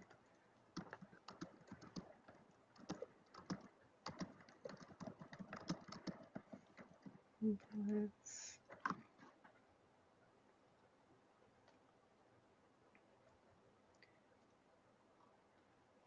You know, I can understand the three of you not particularly wanting to be thinking supernatural here, but mine is very much more in my face supernatural. You Mhm. reckon? Oh yeah. First, the pictures that Greg took, I realized that the areas are about 260 miles away from each other, but the cave painting pictures and whatnot, do they have a similar look to them, or is it a completely different tribe? The cave paintings. Give me a. What skill might be best appropriate? I'm guessing academics or academics investigation. and either academics or investigation, the best of, versus and your intelligence, please. Intelligence plus academics or investigation, whichever is better for you. So that'll be. Is that the right? Yeah, 4 plus 3. Okay, cool. Whee! Oh, it didn't roll in the thing because I had something in the way. Here, let me try that again. Plus, and then grab. Ah. There we go. There we go. That's some good looking numbers there. Goodness me. So, difficult to be 100% certain because these are photographs taken on mobile phones. Right. But comparing the two, you would almost say that what you've seen here are attempts to copy more recently the older photos that you've seen with your own eye. Not photos, the older paintings that you've seen with your own eye. They were the ones that you saw firsthand were clearly quite old. Yeah. These ones, they look newer. They look more recent, just as dusty and untouched. So clearly that not many people have been through there, but they were more intact, and they just had a more recent vibe about them. Right. Okay. Okay. Also, I don't remember how I was wounded by the werewolf. Was it across the chest or was it on my arm? I'm not sure I took a note of that specific. Because I know piece it got of me information. with a claw. Yeah, It did try to bite my head off. It did try to bite you.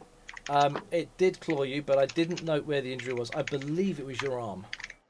Okay, and Effectively, this I happened. believe it was a defensive wound as you were trying to stop. Oh yeah.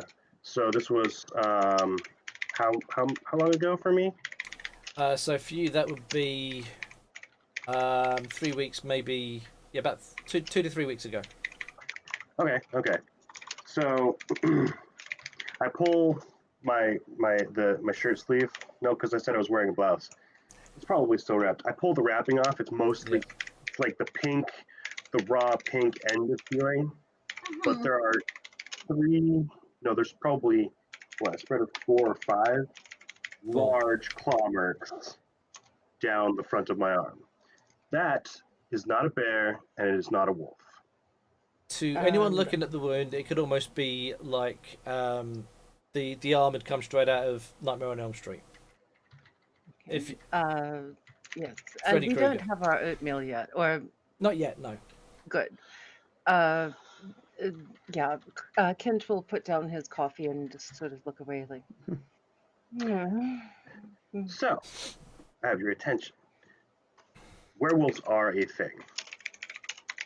If they are, vampires most certainly are. Some value of vampire, whether legends are true or not, don't know. I do know that with werewolves, silver works. The person that I was working with had apparently already known about them and came prepared and was shooting the thing with silver bullets. Who are you with? Or... Yes, I should start from the beginning of the story. Yeah, ideally. I'm sorry, I don't really do that very well. So, a man named Adam Nolan, I believe Lauren knows him. He works for the company. She nods. He came by my library looking, well, he looked kind of lost really until I pointed him in the right direction. He was looking for books on ancient American Native artifacts, specifically along the lines of unique weapons type thing. Think Arthurian sword type legends, but with the natives. And so I showed him exactly where to go because I know my library very well. Plus, it's in a place where I like to look. Helped him out. He came back the next day and asked me if I wanted to go on a hike. I was like, well, sweet. I got a date out of helping a guy out. But the hike was predicated on looking for an ancient site that hadn't been found yet or discovered outside of, current memory in terms of the natives around here, etc. So we went on a hike, went off the beaten path. Didn't actually find anything exactly where I was looking. However, there was a stream running around nearby, so I postulated about, well, there could be caves behind waterfalls. So we went and checked that out. And of course, like with you, Greg, cave behind waterfall. How about that? This cave had very similar artwork on the walls, except the ones that you have seem more recent, either as a recreation or reattempt at such culture. The story on the wall that we were looking at least from what I could depict, was the creation of a particular sword, long dagger, to fight off big wolfy creatures. That's basically the story that I got out of it. So we went to the cave, to the back of the cave, and it was just a big round open room with more paintings around the outside.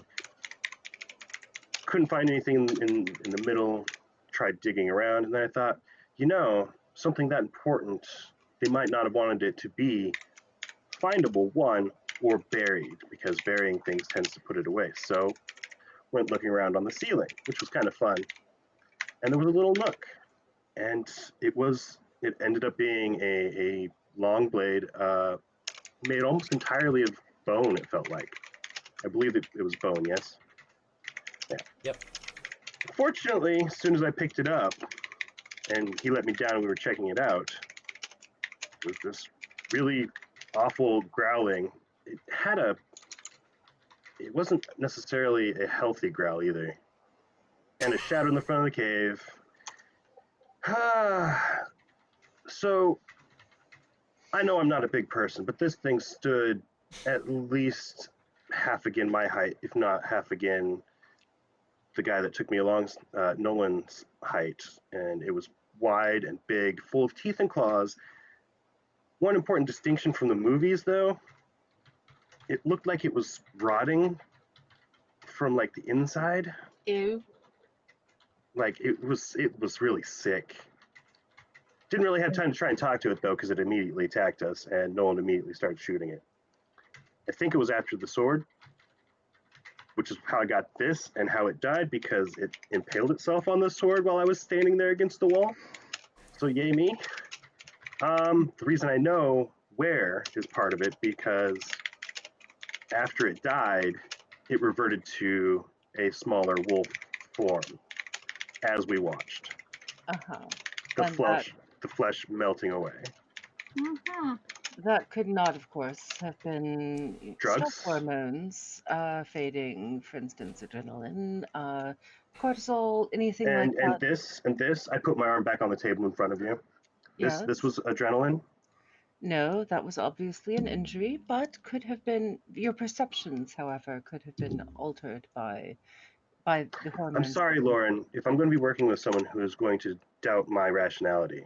I'm simply providing another explanation and not You tried to make an explanation for your own rationality in a situation in which someone got shot and didn't stop while chasing you. Again, adrenaline and cortisol. Adrenaline, PCP. Indeed, there are many rational explanations that do not require Body armor. I take out my phone with pictures of what it looked like before it melted and after it melted. And they are very clear. I look at... They're blurrier than you remember them being, but they still give the impression of what you're describing. Yes. Okay. So I after hearing this, then so what did you and Nolan do with the body then? We left it because we needed. I mean, it was a wolf at that point. What else are we going to do with it? Just an ordinary wolf. I mean, it was sick. It was still diseased. And we were way up in the hills. Did it look as rotten as the image that you said beforehand? Mm-hmm. I look at Laura. I turn to Lauren. Then it's like, so why do you think all of these are related? All of these? No, not specifically, but Alexandra and Kent have areas of investigative knowledge that I certainly don't have on hand and that I think might be useful here. And they've recently agreed to help us with investigations, knowing that we investigate things that the police and other agencies would simply turn down. Missing persons are exactly that, missing persons. The police have no interest in them. Other agencies, again, try to turn away from missing persons because more often than not, they're never found. We try and find them. Yes, and you did say that. And where we can't find the person, we try and find out why we can't find the person. Because people don't just disappear. You said you had been contracted to find out about Montague Lawrence, sir. Yes. Which of these other victims had you been contracted, if you can tell us, sir? Specifically? Jameson. Sorry. Specifically, I was contracted to look out for Lawrence and a number of others related to what Greg's been looking into. Yes. And Spectre Investigations was looking into the whereabouts of Jameson. We were. I have been in contact with Adam Nolan, who was working with Alexandra, and although that wasn't so much a missing person at that point, the investigation that led Adam to look for information around sites and eventually meet up with Alexandra started as a missing person. And Alexandra, I'm sorry that Adam didn't give you all the information, but it is his belief that the creature that attacked you was also responsible for the death of the missing person that Adam was looking for. I think actually that might have come up at the end. I think it did, but I didn't write that down, so I'm sorry. But I appreciate that. And specifically, the details that other investigations I've made in this area looking for Monty, looking for Jethro, who unfortunately we have found, made also mention of Sasquatch. Oh, that'd be interesting. Now, with your description of what attacked you in that tunnel behind the waterfall, I couldn't help but think that there may be some link there.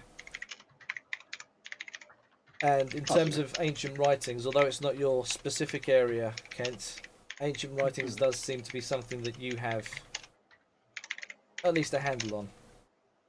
Yes, this particular example is outside of my specialty, but of course, I can get up to speed fairly quickly, I think, on the basics. So, Alexandra, where is the blade that you found now?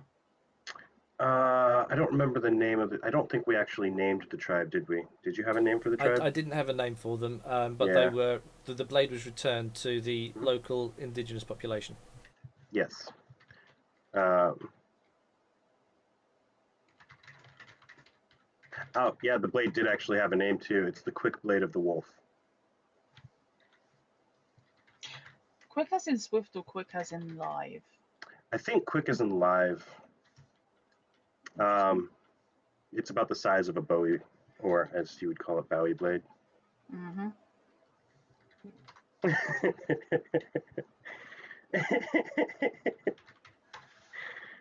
Look, at least I'm cognizant of the different pronunciations. And with that silence, that's when breakfast now arrives. Oh, And everyone's thank God. breakfast is placed again exactly in front of the correct person who ordered it. I start wrapping my arm up again so that it's up, not out, and then I start just tearing into the omelet. Alexandra has like 3 plates around. I continue sipping the coffee. So you believe, and this is very much directed at Lauren, no? So you believe that we are dealing with something supernatural here? I do, yes. And it's something that Spectre Investigations ensures that all of our investigators are open to. Anyone who applies to join the company as an investigator who doesn't at least hold a willingness to believe that there may be more to life than we perceive, doesn't make the grade. Maybe. Yes. Alex is just shaking her head while stuffing it full of food. I look at Greg. Your thoughts on all of this? My thoughts on all of this are, I am unconvinced about the supernatural aspect, but I'm not going to shut it down without a valid alternative theory. So I'm willing to keep an open mind. Either way, it does sound like there is something or someone with an agenda killing people in such a way as to certainly appear that there is a supernatural killer involved. And I'm very interested in finding that. But you said that Jethro was stabbed, so no. Jethro was stabbed repeatedly and then eaten by rats. There was a basement. Eaten by. There was also, however. How long had he been down there? Days. Additionally, however, there was a mark on the wall of the staircase leading down to the cellar. Didn't particularly think much of it, except possibly somebody showboating with a knife. But it was quite a deep groove at roughly shoulder height. Secret cellar? Wasn't secret. Not unless you Hmm. count opening a door secret.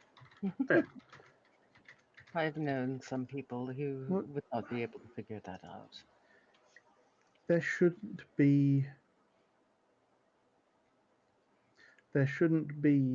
open access to rats in a basement in East Side.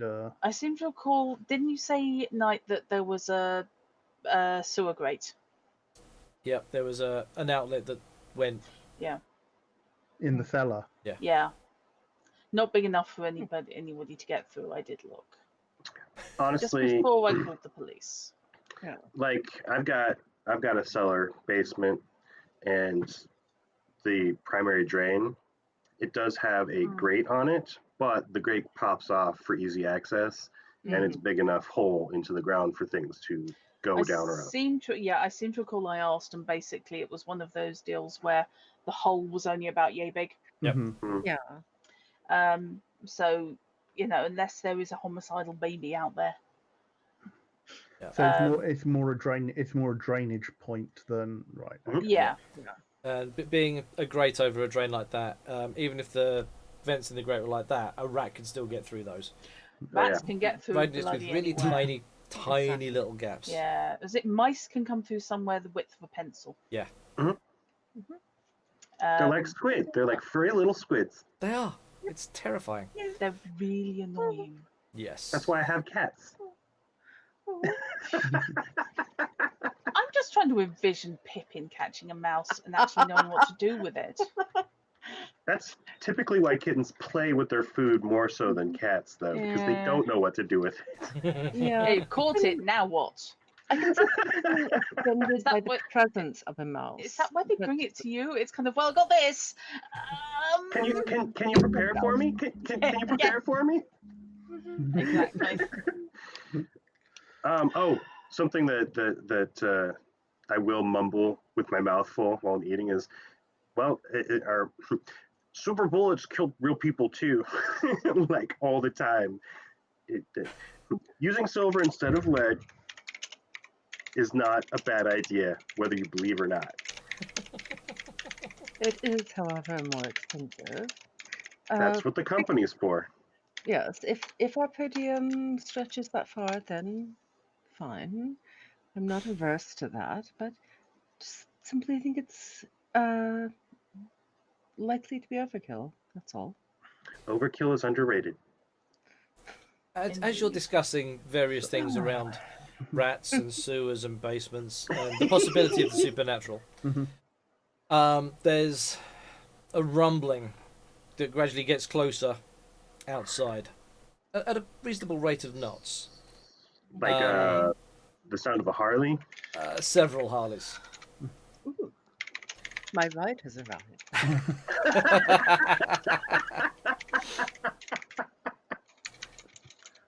Yeah, so like one of the questions I would ask Greg is, given what I have shown you, and do you think we might be dealing with like some kind of animal experimentation?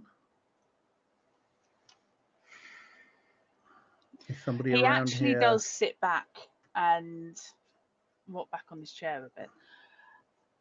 There are assholes out there who dump crap into the environment. And some of that stuff, yeah, I reckon it's possible. But I don't know about experiments, but I could see it happening as a result of an accidental piece of thoughtlessness. Some kind of weird mutation, yeah.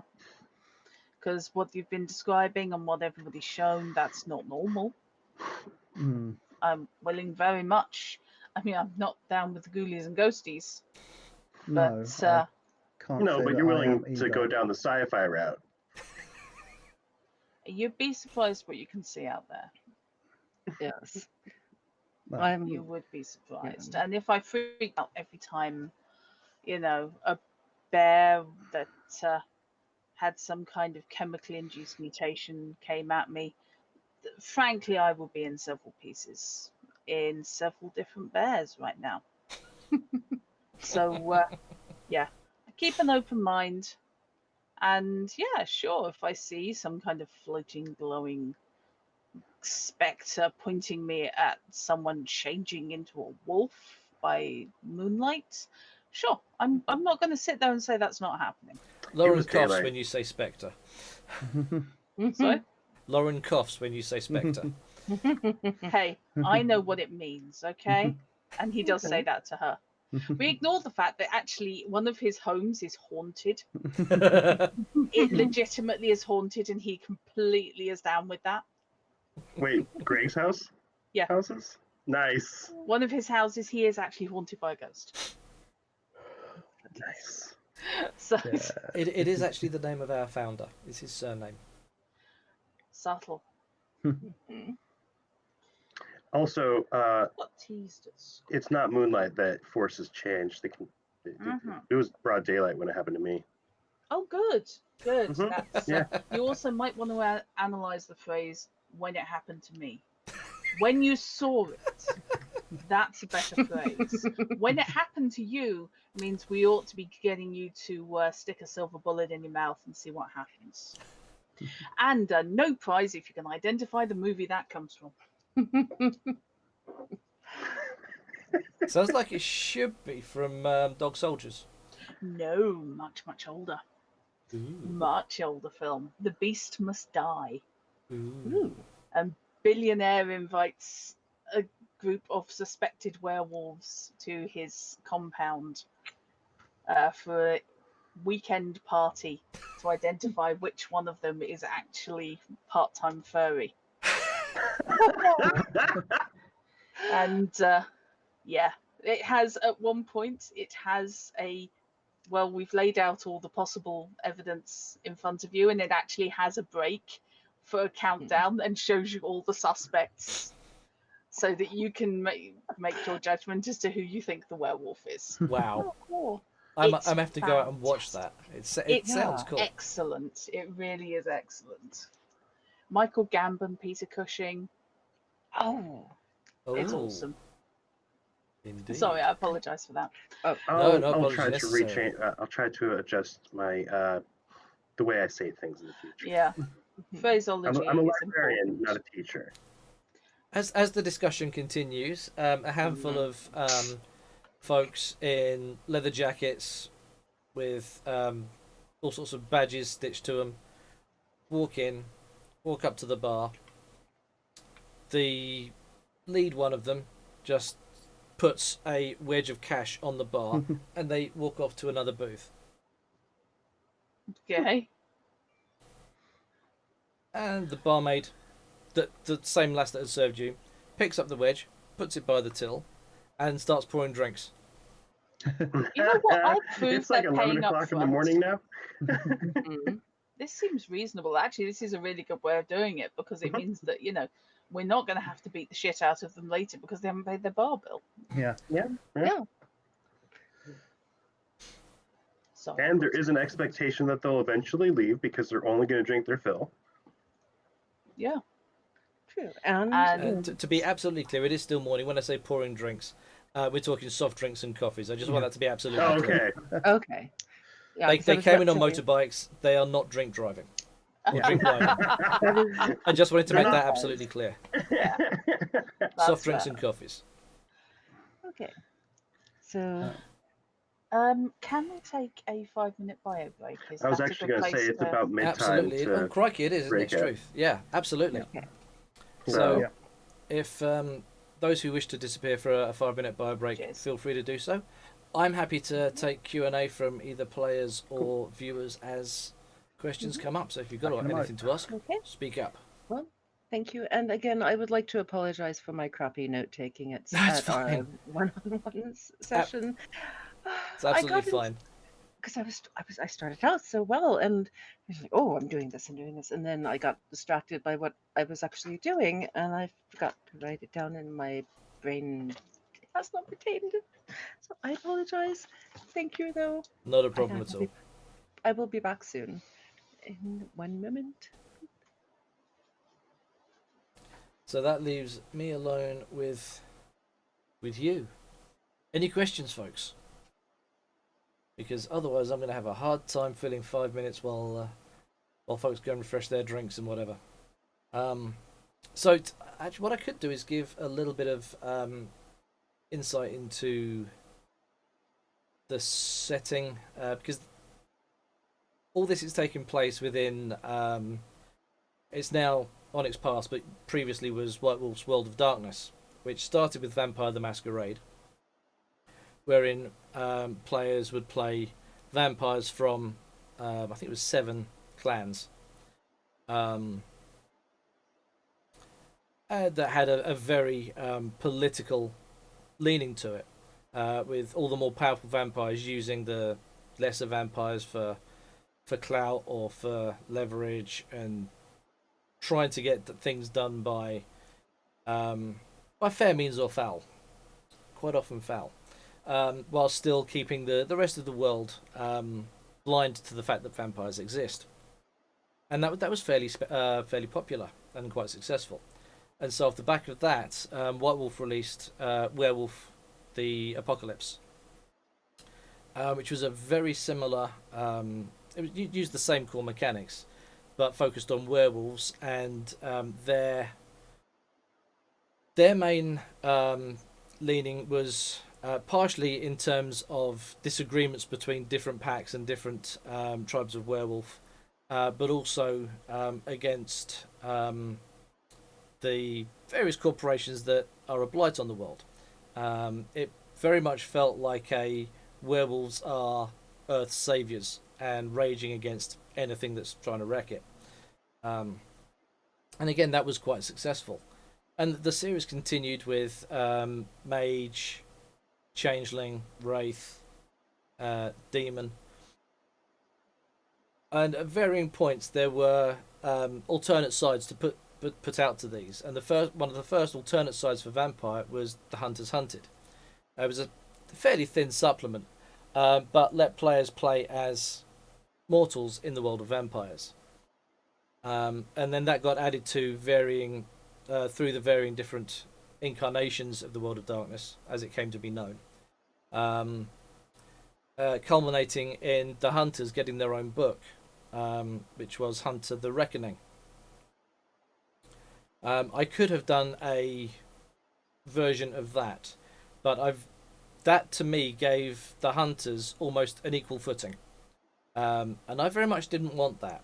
I wanted the players in this game to feel, once they start facing these things, to feel outmatched, to feel very much like they are the prey, that are turning to fight back. So they don't have any powers or abilities or anything to their advantage other than their own knowledges. So it's purely when it does come to a scrap, it's going to be. Yeah, Hunter the Reckoning was very much a Buffy clone. You're right, Fish. You're right. It made the Hunters more powerful and more than mortal. That to me took away from what Hunter was all about. So with Vampire 5th edition, there's a little segment again about playing mortals, and I've just pulled that out, and that's what we're playing with against the vampires, against the werewolves, the mages, the wraiths, everything that's out there. So hopefully the players will get that feeling of, oh my god, these things can rip us apart. Yeah, that's going to be interesting too, especially given because as we discussed, actually since the others aren't here, Sasha has a couple of flaws that are particularly relevant. It would turn out to be. So for those of you watching, I've got a flaw known as folkloric Bane Silver, which means that I take extra damage if I touch silver. So yeah, I'm going to have to be very careful if my guns are going to be shooting silver bullets. The only member of the team loading their firearm while wearing leather gloves. Yeah. Well, I'm a firearms officer, so at least I have skill in doing so. Mechanically, it's largely very, very similar. mhm. The rolling mechanism is slightly different, but it doesn't lose anything for, instead of changing the target numbers, changing the number of dice that you require to be successes. Yeah, they're using the story path system rather than the storyteller system. Yeah, exactly. Which I'm still not, like, I haven't made up my mind on, but then I don't have a lot of experience with the new story path system, so Yeah, I mean, that's what I'm hoping to get a feel for with this. yeah, this is my first time running in the story path system, whereas I am far more used to the storyteller system. Yeah, the So- six being a threshold success on this is a bit novel. Yeah, Because mostly with previous games it's been 8 or higher, and with Exalted was 7. yeah. The 6 I think is a fairer threshold, certainly. I'm still getting used to all of the systems, so I'm still playing catch up. Oh yeah, yeah. It's storyteller or story path. It's one of them.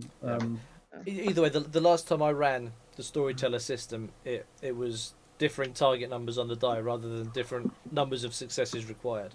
Yeah. So a routine success now, you still require 6s, but you only need 1 success out of the 5, 6, 7 dice you're rolling. Whereas a moderate challenge would require 3 successes. Honestly, I'm quite happy with the way Fantasy Grounds, the plugin for Fantasy Grounds, you put a plus next to the skill, then you take the die away from the attribute, and you can roll it in the thing. And then it just tells you how many you succeeded by. And every time you roll in Fantasy Grounds, if I select the difficulty of the challenge before you roll, it takes that into account as well. The plugin for Fantasy Grounds is quite good. Requiem, I think, did, but it used 7s rather than 6s as the threshold. So yeah, I know original Trinity was story. I think if I remember correctly, anything that Onyx Path is writing is using story path. And Storyteller is like older, or variations on Storyteller is the older White Wolf stuff. Shell's just had an idea, I think. Hey, Drut, or not Drut, damn, Knight. No, it's true. That is true. This is Vampire is still in house with Paradox. Yeah.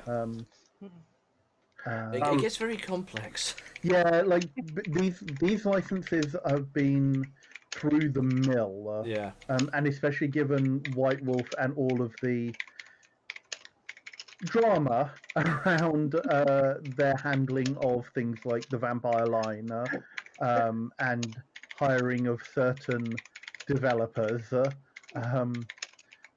I shall not name here. Right. As Russ not back yet, I'm going to take a quick chance to go Sure. AFK myself. Yeah, that's fine. Yeah.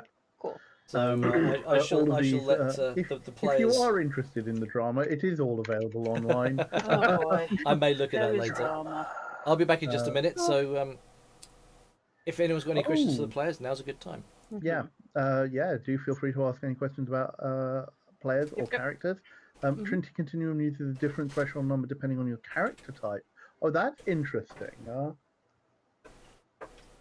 I'm not familiar over much with Trinity, to be quite honest. What was it? Trinity Aberration was the previous incarnation? Why does that ring a bell? I mean, Trisha, you are more au fait with these editions than I am. I have to admit, like my knowledge of the White Wolf Onyx Path like things has mainly been to do with the Exalted and the Scion lines, for which I am dreadfully dreadfully disappointed is probably too strong a term, but I am definitely disappointed with Scion Second Edition. Trinity Adventure, Trinity Aberrant, and Trinity Eon. Okay. I love the 3 games. Adventure! Aberrant and Neon. It's not adventure, it's adventure! Yes. Um,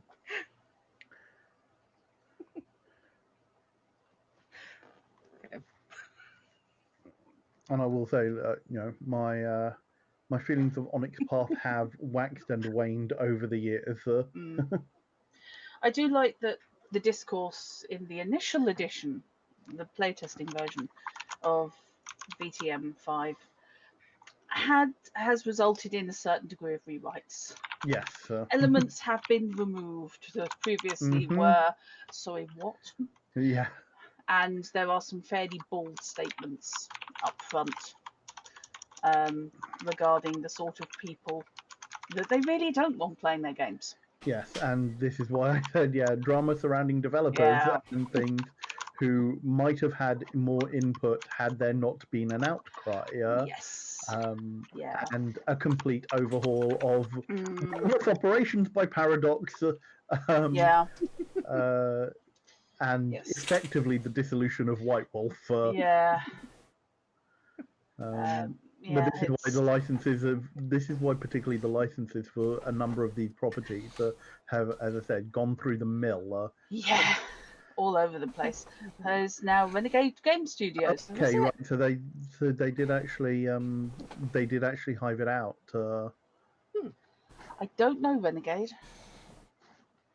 I thought it was actually still Paradox. I thought it was Paradox. Unless it's Renegade under license from Paradox.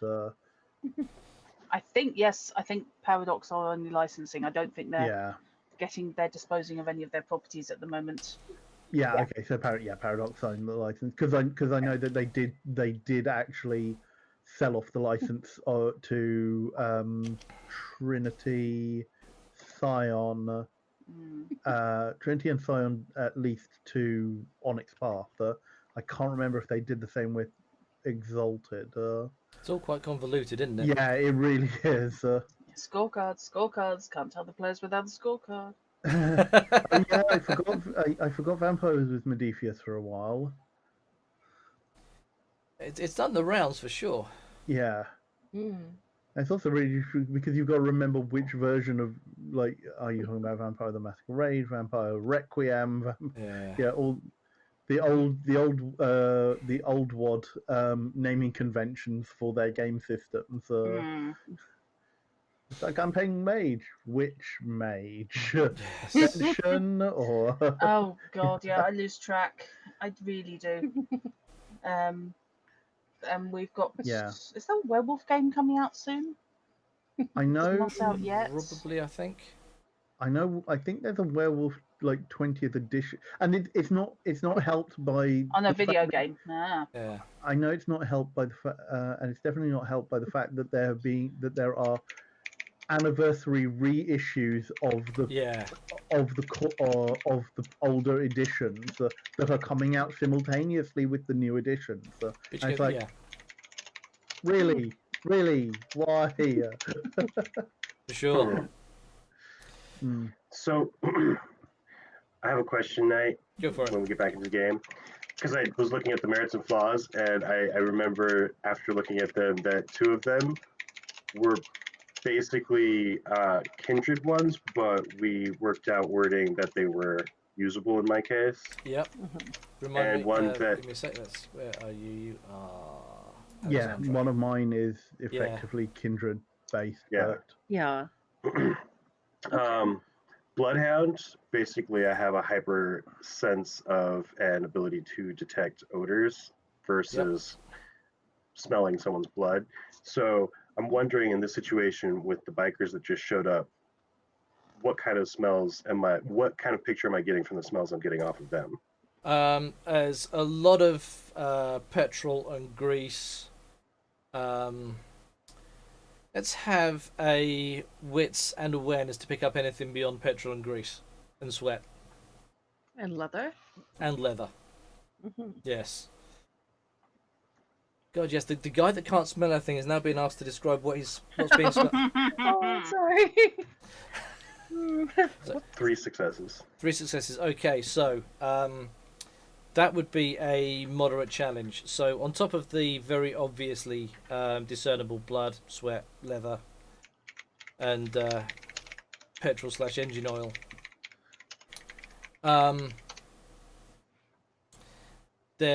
you can also get a faint whiff of gunpowder.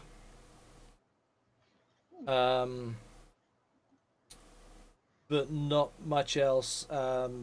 Plus whatever body spray / cologne / perfume they're wearing. Okay. In at least one case, they're definitely not. Smells like naval domination. No, not domination. What is? I can't remember the name of it. Wasn't it naval Domination superiority or is something? not the one I wanted to go with. Okay. Okay. You mentioned blood. Is there any visible blood on them that might be? A suspicious, couple of them or- have got blood across their knuckles. That's Okay. visible. Okay, so So possible they've had nothing- a fist fight with someone, if not each other, or possibly they were fixing something mechanically that was being particularly troublesome. And when the bolts finally gave, they scraped their knuckles across whatever bits of metal were sticking out elsewhere. And then shot whatever it was they were trying to fix because screw it, and then came to get coffee. Probably, yes. that's relatable. Yep. Yep. Okay. It didn't work. Yeet it out the window. It's too big. Shoot it!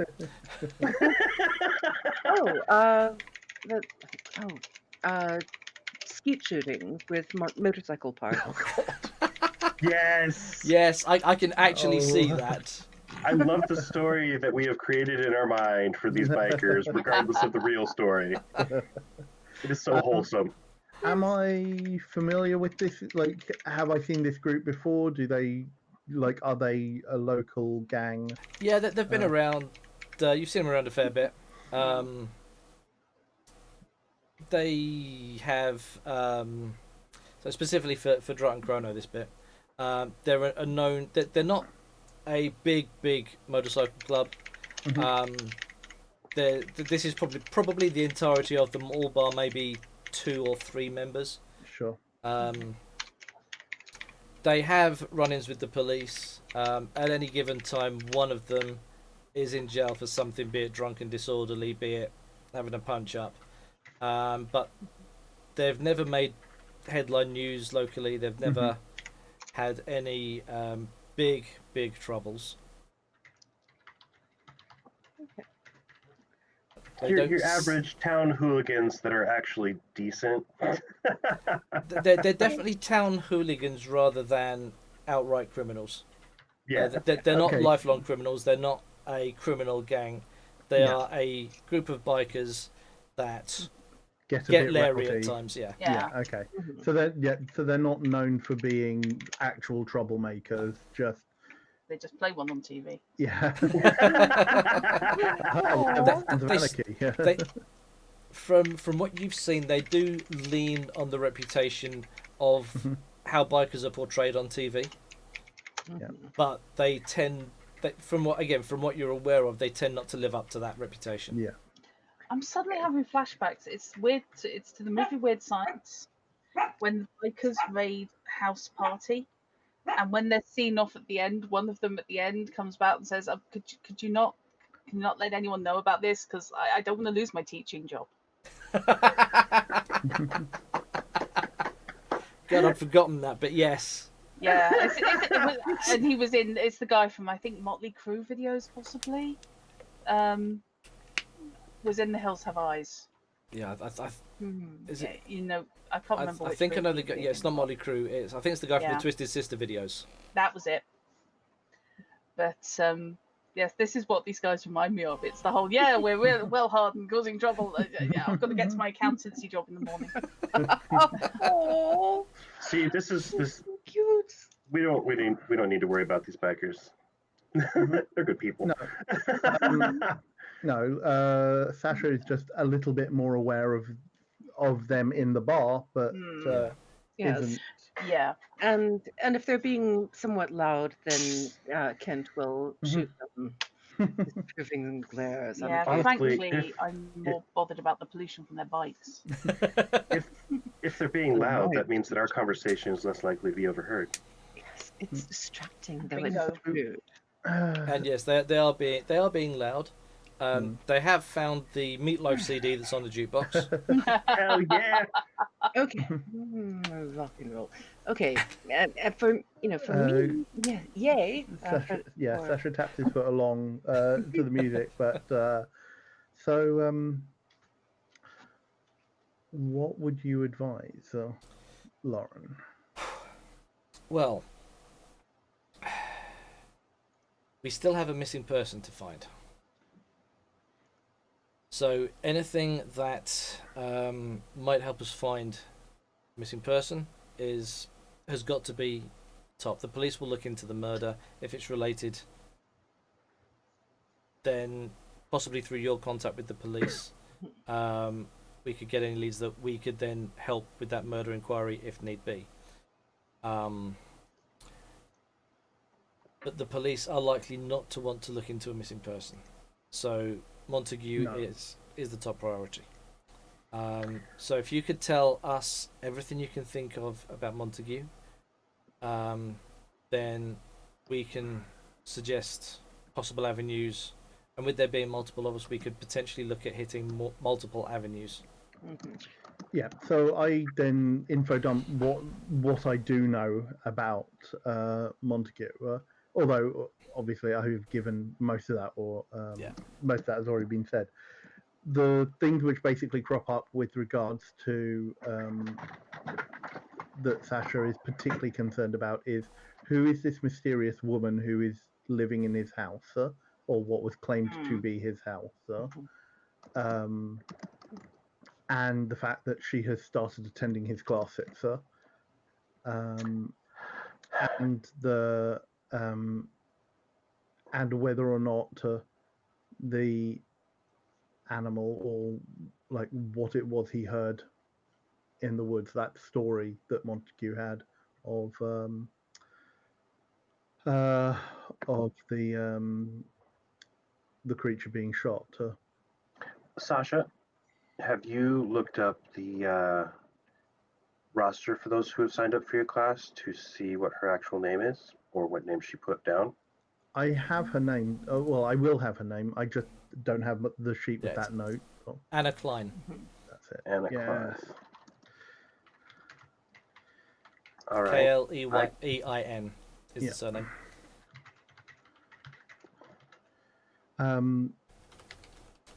There is also, or was intending to be, a police officer in my class.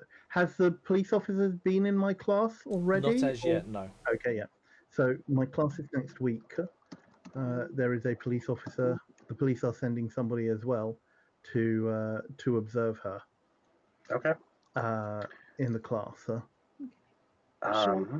Should any of us be there posing as students? Oh.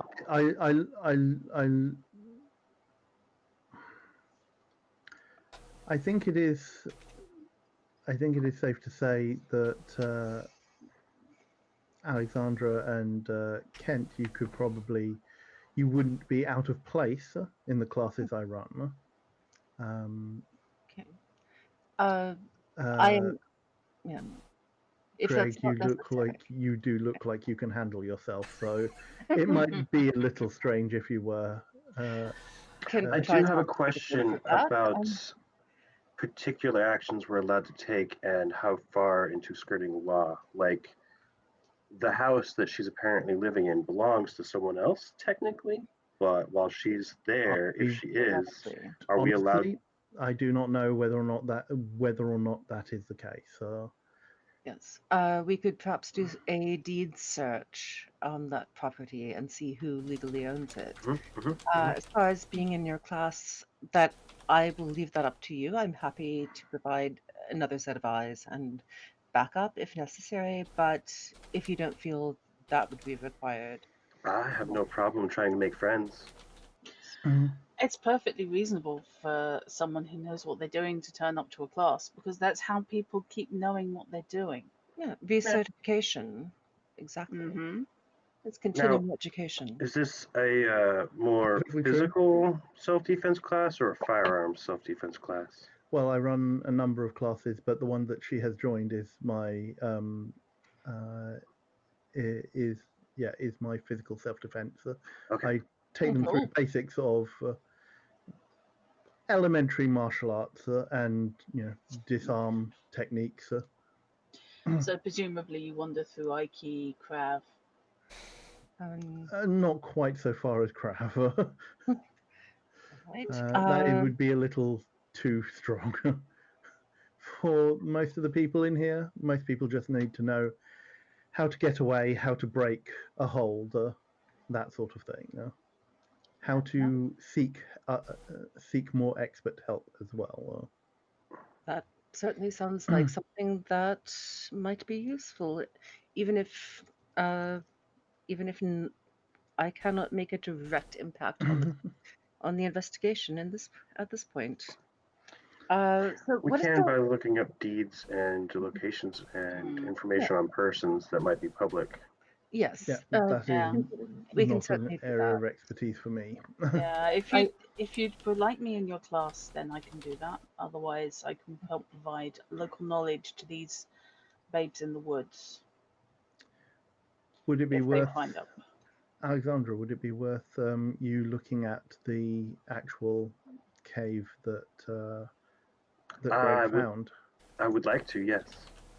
In that case, that's one place I can take you for certain. That's easy enough.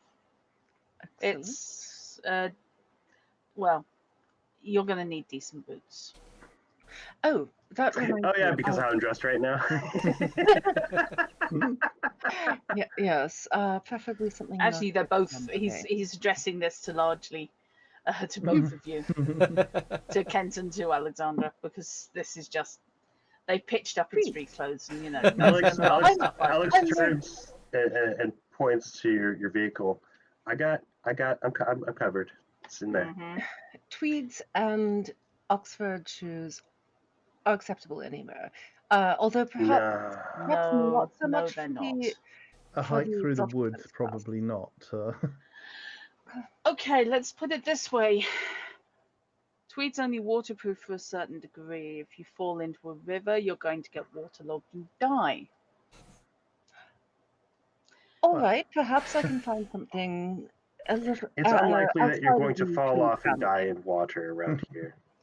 We're in the Pacific Northwest. Are you Water familiar falls out of the sky. The waterfalls from the sky, but yeah, as I said, Tweed is fairly waterproof, but it doesn't do well when immersed. Yes. Yeah. We have So rivers, we have waterfalls. I mentioned it at the top of a waterfall, right? I'm Okay. aware. I live in the Pacific Northwest. So Kent is making notes. Hiking boots, rugged khakis or something like that. And so for a We can stop at an outfitter's. That's not Yeah, going to be a Yeah, problem. that yeah. I would be tell you lovely. what, yeah, I'll Would- take you shopping. You bring the credit like a cards. gymnastic onesie, perhaps for the self-defense class. I'm not sure exactly what. I mean, what do you Com- wear? What is Comfortable clothes will be fine. Sweatpants and t-shirt. sweatpants? No, sir, I have never Lauren, worn sweatpants. Okay, dance Well- tights. has Spectre Investigations set up hotel rooms for us, or are Yes. we staying somewhere specifically? We have set up a motel room for you. Motel. I pass out I pass out some prepared pieces of paper which have my address and cell number on it to the three of you. Since I have an apartment in town, this is where you can find me if I am not with you. I will share my public phone number and Yes, also point out on the map where, even if that involves going out to my car and getting it, point out on the map where you can find my cabin. Fabulous. I will pass out my business cards with Professor in large letters. and point out that the email address I will not be able to check very often because my only access at the moment is through Wi-Fi and sorry, not Wi-Fi, is through data plan, and my data plan does not. And give you all of the details about that, which nobody cares about. We have internet cafes.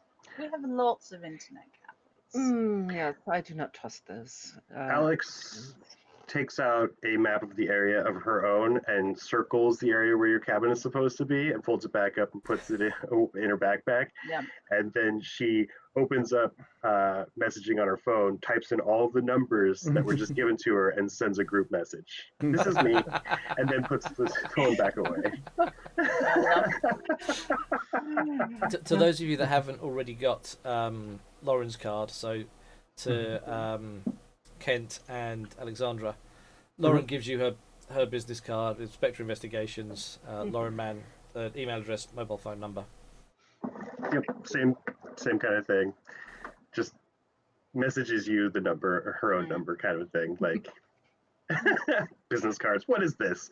This isn't the 1950s. Excuse me.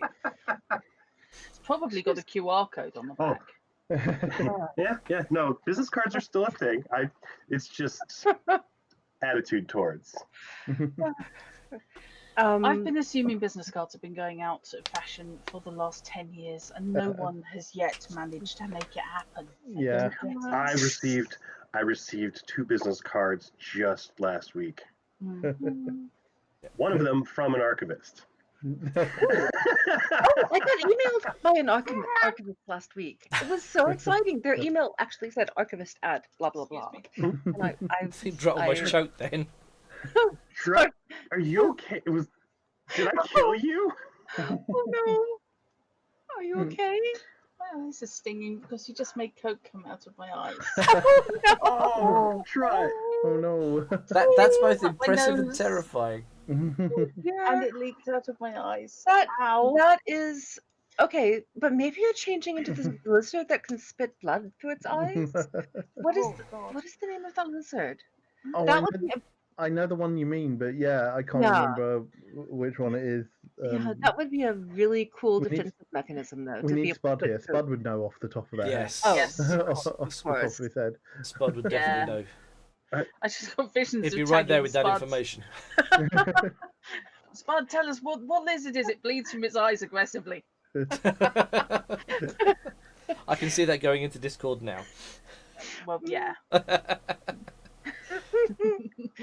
Okay. So, So if I give you the address, in fact, if I again convoy you to the motel room, then I can get you checked in. It's all inspector's name. They're covering the cost of the motel rooms. So unless you want to rent Just, any of the additional TV channels, there'll be no charge for the room or its contents. So well, we don't have, because the class isn't till next week. We've got plenty of time today and tomorrow. Once we get to the hotel, just give me 10 minutes to get ready to go, and we can head out to go for a hike. Or, well, go to the store so that someone else can, actually, you can do that while I'm getting ready. Just take them to the store and then drop them off at the hotel. yes, and what is my name? Kent opens up his duffel bag and pulls out travel packs of sanitizing wipes and hands one to Alex, and just like, remember, this is a motel. They do not clean very well. Wipe everything down with this. Alex goes completely flat-faced, accepts it, and nods. Thank you. You will appreciate that later. Yes. Puts it in pocket. I'm just thinking of the fact that I've got a shed load of sanitizer and wipes in my 4x4.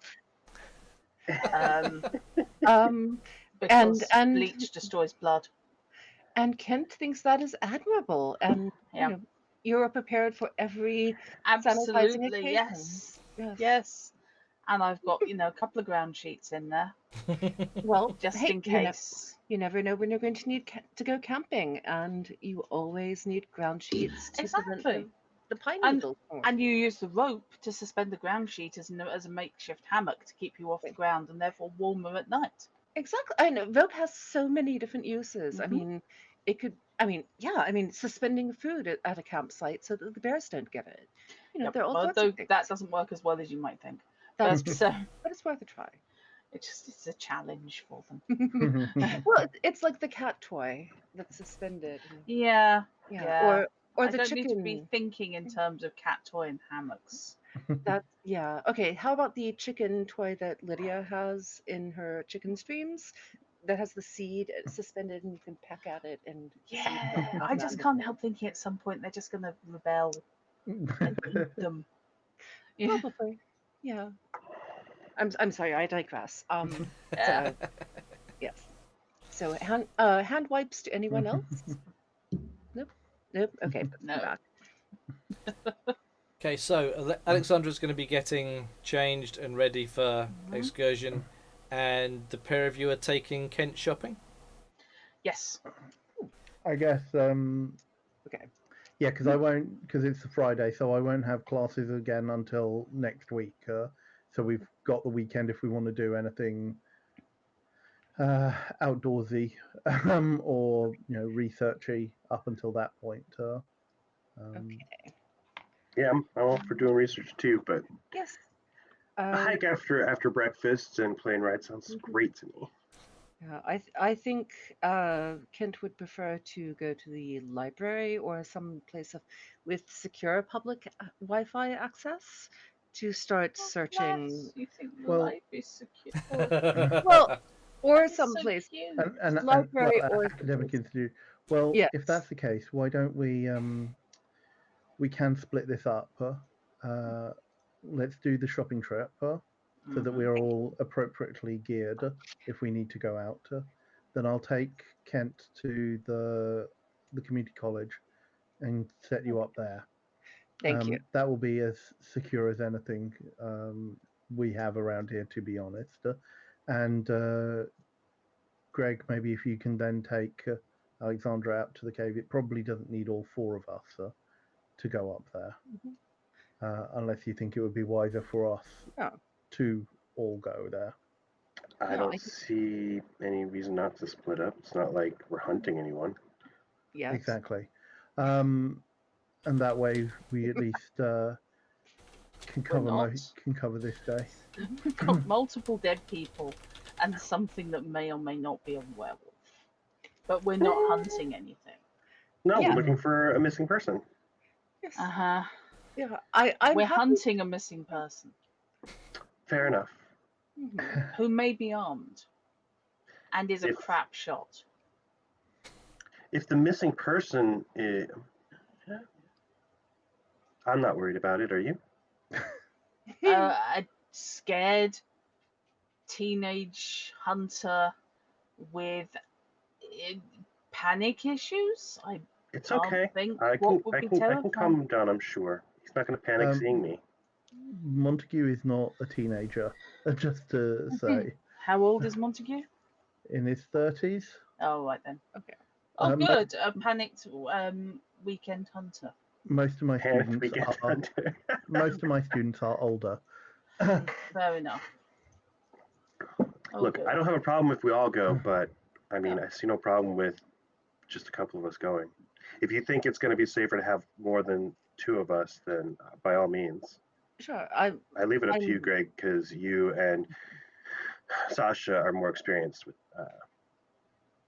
Same. Well, don't forget, I can come with whichever group decides they need the extra. You are, after all, working with me, so... If we want to do this today, then yes, maybe Lauren, Greg, and Alexandra go to the cave, and I will take Kent to the college. Unless you want to hang around, rest up for today, do what you want to do in town, and then we all go on a hike tomorrow. I'm not sure we can afford to be that leisurely if the situation's as urgent as you seem to be portraying. Potentially. Translation: I want you lot out of my woods as soon as possible. Well, as I say, Montague has been missing now for a couple of weeks. He's in the digestive tract of several things. At best, we're looking for bones. The police have not exactly been speedy with any of their The investigations. police are scared of anything involving more than 3 trees in one place. You know what? In terms of leisure and otherwise, hiking is healthy for everyone. Hiking, what? Sorry, where here? Hiking is healthy for everyone. No, it isn't. I think we have a plan now. Let's all go. Let's all get properly kitted out in case we do all need to go to the woods. And then I will take Kent to the college. And I guess we will reconvene. I give the name of a restaurant. Yep. For dinner. In town.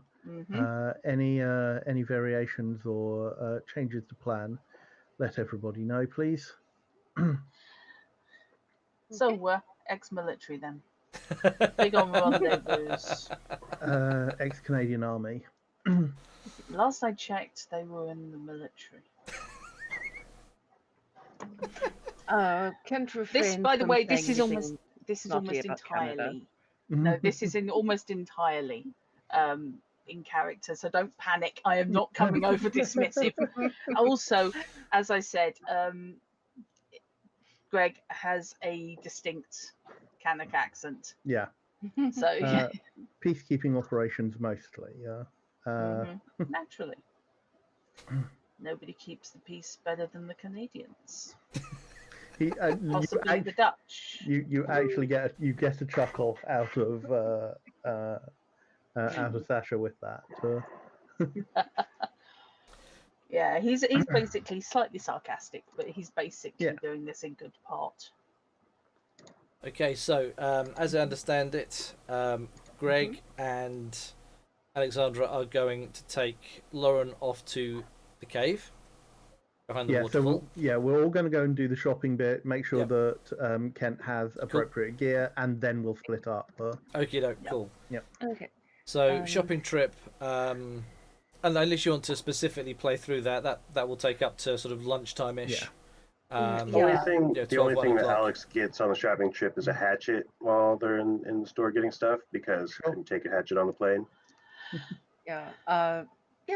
Kent keeps getting distracted by various things like silly hats, like a deerstalker hat that they have there for some reason. It's like, oh, this would be so cool.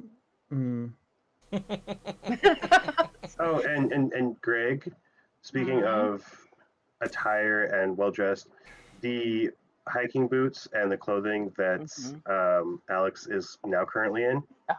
No actual like bright colors to it, except maybe in a few places for visibility. Otherwise, it's rugged and effective for hiking. Does it look like it's been worn? Yeah, it's been worn. One of the sleeves has been patched in the same pattern that she showed the injury in. Fair enough. It's new hiking boots are the biggest fun. When we're at the outdoor goods store, Sasha asks both Alexandra and Kent about gun experience and whether or not they have any training in firearms. I know which way to point the gun, generally. Beyond that, no experience. Well, okay. The little guns that have the sucker on the end of them, and they shoot out like that. Those I've used, but not for like 7 years or so. And Alexandra? I don't do guns. Sure. No range experience then. None. And I do know how to defend myself a bit. I've had some Aikido, but I have Um, never found myself in a situation where I needed to defend myself, other than my thesis, of course. I've heard academia can be quite cutthroat. Actually, yes. That is true, buddy. Bravo. um, he respects Greg enough to not bother asking. Yeah. Nice. Greg's not great with firearms, Mm. but he knows which end is which. You He's better with melee. yeah, you have a holster, like and given like what he has sized you up as, Sasha is assuming you know how to use it at least. Yes. Yeah. Yeah. I mean, it's done on decks. Last I checked. Yeah, he's not counting you as one of those people who have a gun for fashion. No. No. Yeah. No. Especially given that you're in uniform. So Yeah. Yeah. So yeah, shopping goes excuse me, smoothly, apart from aforementioned distractions from silly hats and deer stalkers and Yeah. I'm buying extra amounts of blister plasters. Yep. Antiseptic cream. Yep. Bandages, because Kent is buying new shoes and we're doing. they're them gonna online. rub. Those Yeah. are going to rub like a Yeah. bastard. Also, I'm Yes. forcing him to buy 3 pairs of socks.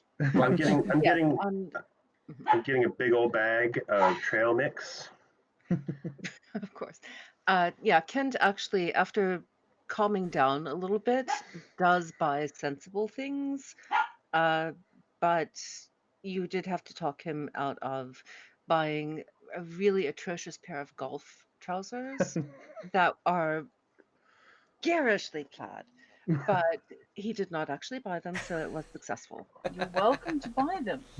They might attract vicious wildlife who think that you're a predator. And that is the explanation that convinced him not to do it. Fair enough. These are really. Look at these. Fine. Yes, they're gorgeous. Well, So upon the split, And as you say, yes, let's split up. We can do more damage that way. And this is where we all die, and one session for the campaign, everyone. Yay! I never intended it to be a one shot, but it could be if it goes that way, you know. I'm not intending for us to die at the community college. Nobody But intends It's to Vampire die. Masquerade. Yeah, nobody intends to die at the community college, and yet.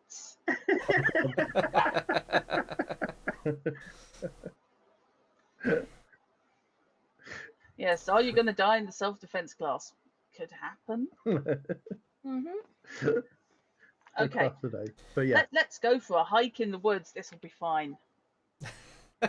Oh, What could It's possibly going to go be fun. wrong in the woods? Alex is excited and happy about the day. What's the weather look like? Is it great? It's great weather. It doesn't even matter if it's cloudy. It's a little Jesus. overcast. It's a little overcast. There's a little bit of a breeze. Yeah, okay, nice. It'll keep us cool. yeah, if it's you or- get into the woods today. Yeah. Taking water, which is more important than food. Reaching big handfuls out of giant bag of trail mix. Nom nom nom. If you get that And- on my floor, you're cleaning it up. No, that's while it's not in the car. yeah, it's a good thing that Kent is not there to see that because he would be scolding you for not cleansing your hands. The cave, was that in the North Woods or the? That's in the or North south? Woods. Northwards, right. yeah. What I was going to say is that they'll actually drive up off-road as far as we did before. Yep. Further if possible, but basically try and drive up as far as we can possibly get to limit the amount of walking they have to do. Cool. So on your drive, you pass. I would be tempted to say one of your regular visitors. He's an older chap. You know him by the name of Alice, Okay, is he sure. playing golf? short for Alistair. So he says. Okay. Prefers Alice. Cool. Looks to be in his looks to be in his 50s, Uh-huh. but is greying perhaps more than you might expect someone in their 50s to be. Is very Tough life. fit. You've never seen him in a car. He's always walking or running or hiking. Mm-hmm. And he's a regular. You see him at least once a week, Oh, sometimes good. more. I love Um, fitness freaks. He They're fun. does. He. You've never had cause to put him up for anything. Seems to look after his waste very, very effectively. Yeah. He's not one to discard water bottles or whatever. And it seems like a very much, probably a nice guy, but never really says more than a couple of words. Oh, exactly my type then. Keeps to himself, definitely. Oh, great. I He's bet- a quiet guy who keeps to himself. Does give you a See wave no as you way go this- past. Yeah, great. There's no way this could go wrong. Doesn't seem like a quiet man who would keep himself to himself. But aside from that, no one else that you immediately see in the woodlands at all. You've got the So place to yourself. Nobody else sees me taking these two into the remote Northwoods. Right, that's Three. fine. Oh no, you're taking these See. two. Yes, the three of you all together. Yes. Yeah. This actually, so it's further in, deeper off the beaten path. hmm Mm-hmm. Definitely familiar. Cool. Okay. So you pull up in Familiar. the 4x4, having taken both. Alexandra, forgot your character's name for a second, and Lauren. Lauren is has changed into the same clothes that you saw in last time, Yeah, makes sense. complete with backpack and belt pouches and assorted other travelling gear. And she's quite happy for you to lead the way. Cool. See, you're not Oh, yeah. taking two inexperienced hikers for a hike. No, I'm taking someone who doesn't know this area for a hike. It's fair.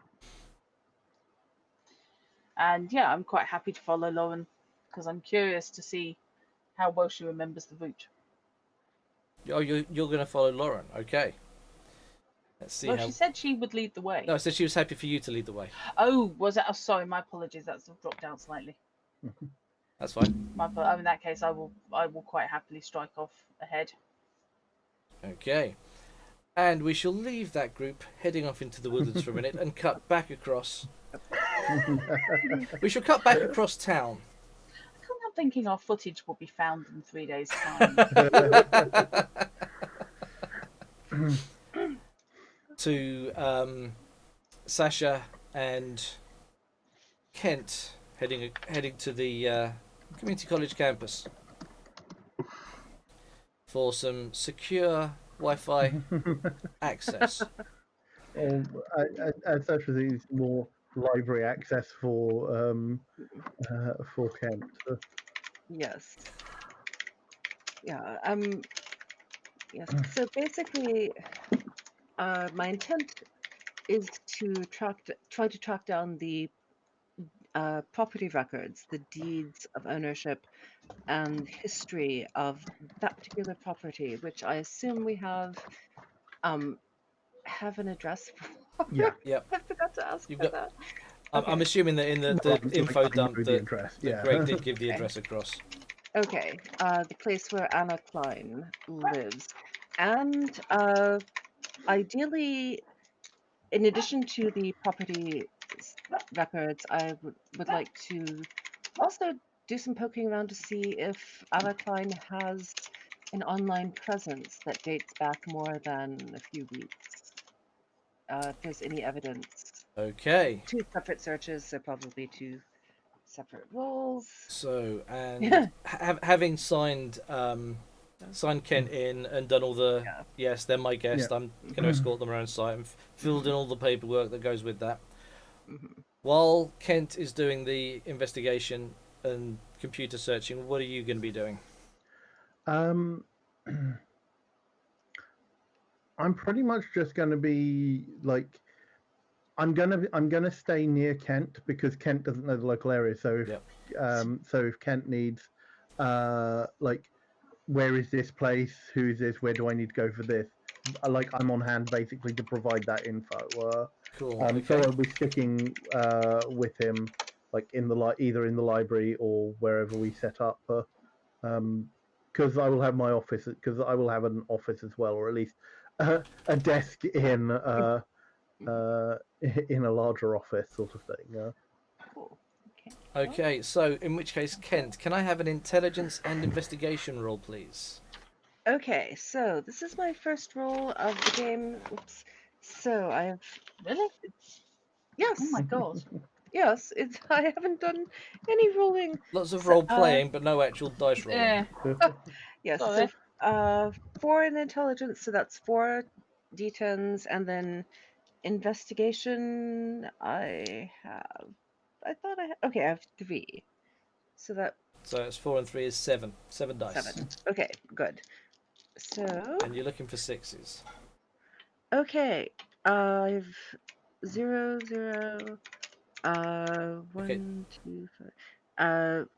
I have 2 10s, 1 9, and one thing that is a blob, but I think was intended to be a 6 originally.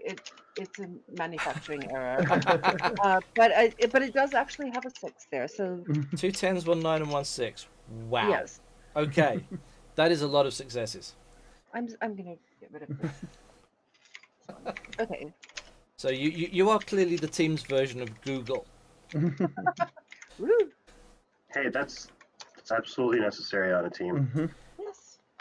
I can't shoot straight, so might as well Google. So excellent. So, Yay. the first question was around the history of the house. Yes. The current owner is listed as Anna Klein. Okay. It was purchased very recently in a very quick sale. Literally, the records show it going on sale and being sold within 24 hours. Wow. Not suspicious in any way, shape, or form. Nope. That's fine. Nope, not at all. Oh my. Uh, okay. The owner was cited as moving out of town and needing a quick cash sale to fund his travel. Mate, next to your time we buy any house, okay?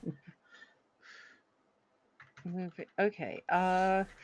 Does the if I can find it on a real estate site, is there like a 380 or 360 walk around, or shots, interior shots that I can Yep, get?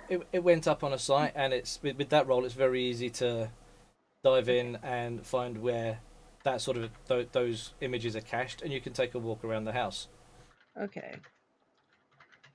And okay, and I think I would like to store those to, either send them to my phone or store them on a thumb drive if possible, or email them to myself. Yep, that's all whichever. very straightforward and easy to do. Okay. Okay. And does it specify who the previous owner was? Yep, Or can I go it that identifies the far? previous owner as Montague. Okay. It's Chrono sheet. I wrote Montague it down Lawrence. somewhere. Where are we? Montague Lawrence. That's it, Montague Lawrence. Okay. I have two. Previous owner. I've got everyone's prelude notes out on screen, and that they're all sort of overlapping each other. Oh, That's amazing. that is awesome. I know that my notes aren't necessarily going to make much sense to anyone else, but I did make them public on there. So under notes, you should be able to see mine if you need sweet. to Thank you. compare and stuff. So yes, it shows the previous owner as Montague Lawrence. Okay. Identifies his So- profession as real estate agent. Okay.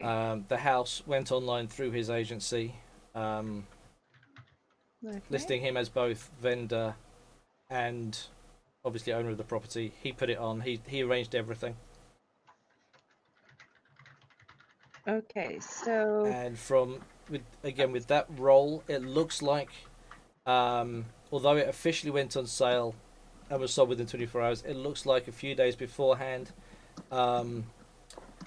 information was sent out to potential interested parties to give them a heads up before it officially went on sale. okay. What you don't have access to is who those potential interested parties may have been. Okay.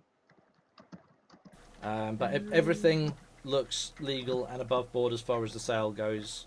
It was quick, which is admittedly unusual. But the I's are dotted and the T's are crossed. Okay, and it kind of matches with what Anna gave us her story, ish. Yeah. Yeah, more within human error, Yes. at least. Yes. Your second information search was around Anna Klein. So can I have a separate roll for that search, please? Yes, and Come on, Google. Okay. Oh, don't jinx it. Okay, but we are doing 7 again, so please. Okay, we have a 9, a 6, an 8, another 8, and a 10. So that would be 5 successes. That is good, yes. Okay, so Good dice. Thank you. Anna Klein is from out of state, not just out of town, but out of state. Has apparently moved across country. Coming from Florida. Oh. So almost the furthest way you could. Sorry. Florida man. The furthest you could go across country without actually going to Alaska. Yes. Okay. There's not much information listed about her, other than the fact that she paid cash, which for a house in cash isn't strictly accurate. It wasn't actual hard note, but it was paid off outright. Yeah. Bank transfer. Which for a house of this value is again not unheard of, but unusual. Yeah. There's no indication of family moving in with her. It looks like she's single. The ID checks that they do at the time of house purchasing, be it driving license or other proof of ID, again proved sound. Okay. So there's no sign of dodginess immediately present there, other than the fact that this woman's, for no reason that's identified in the information you have available, come across country. Okay. Can I find any Facebook accounts or other online presence, like a LinkedIn profile? No. No. She has no Facebook, no LinkedIn, not even a MySpace. Okay. Bloody hell. No Twitter. Okay. Seems very has a very, very low internet How about footprint. LiveJournal? Oh. Good Lord, I'd even Never forgotten that know. that had existed for a moment. No, I it was on had Tumblr. repressed that. Oh. Yes. Okay. No No, prominent. it was online. Bebo. Oh. God. Or Tinder. It's a bit early for Tinder, isn't it? No, hang on. No, Tinder's 2013, been out. 2014. Yeah, Oh, okay. Yeah. Tinder's been out since. I don't know. It was either before or shortly after Obama's Okay. Okay. experience as president. It's been around for a while. Yeah. Not that I have any Okay. experience with it. Yeah. Tinder or the equivalent. Yeah, Too. Tinder's been around since 2012. Wow. Okay. Okay. Wow. Fair enough. Okay. So it's been around a year or two by the time of game. So Yeah. Excellent. Okay. yeah. So. So very, very minimal social media footprint. Does have traceable driving license, so there is an address in Florida that it ties back to. Okay. I would like to share that information then with Sasha and let him know what I have found and perhaps ask if I should continue looking at her previous presence in Florida, or if he has any other suggestions? Sasha is a little conflicted here, obviously, given how much digging they are doing. But Yeah. he does suggest if he can find out anything about any previous info in Florida. The other thing, there was one other thing.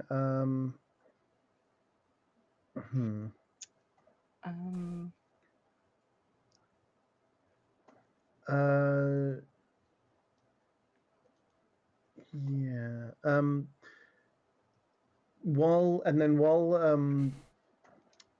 While Kent is doing that, I am going to ring. I'm going to make a call to one of my contacts. Okay. Because I'm going to say I have a contact who's another ex-military guy, but who still has dealings because he's able to get he's a little bit shadier. He's why I'm able to get hold of bits of equipment and things like that. Okay. It's notionally above board, but he has contacts himself. Let's call him Harry. Okay. And I'm going to place a call to Harry and ask if he has access to a vehicle tracker or a tracking device that I can attach to a vehicle.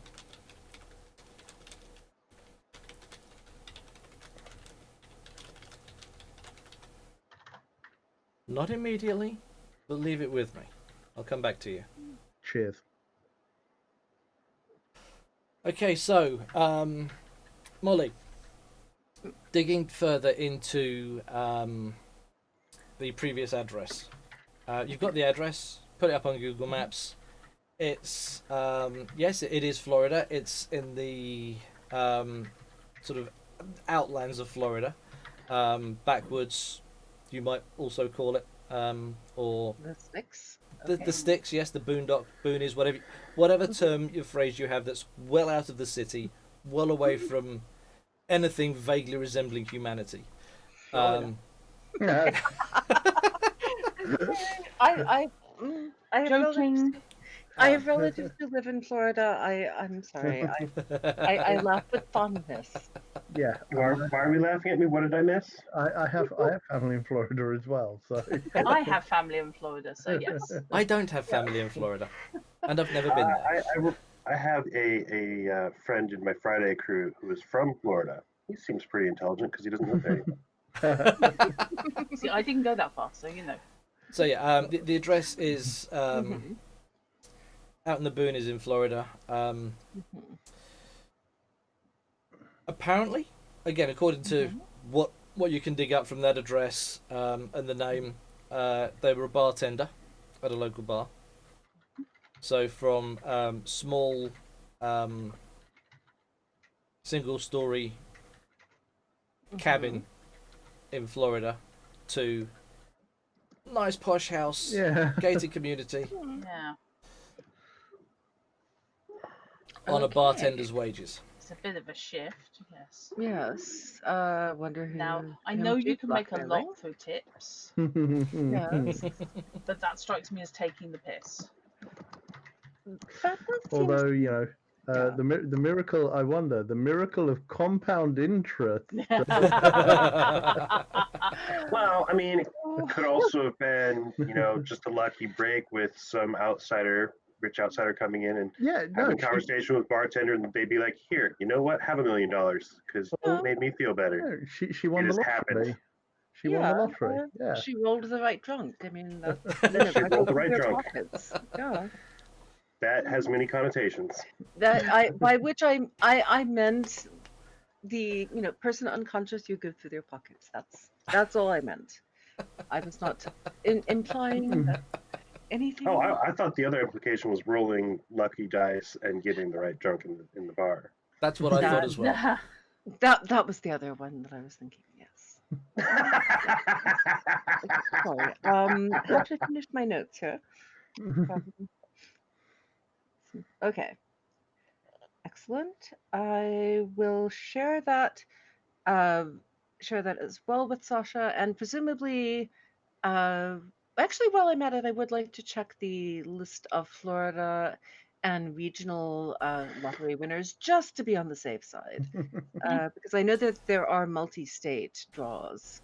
You know, that's not necessarily a thing that investigators would think about right away, though. I love that you're doing it. That's just so good. Might as well. I mean, It's so good, though. Yeah. Anna Klein is not listed as a lottery winner on any lottery you can search on. Sweet. Thank you. Quick and easy.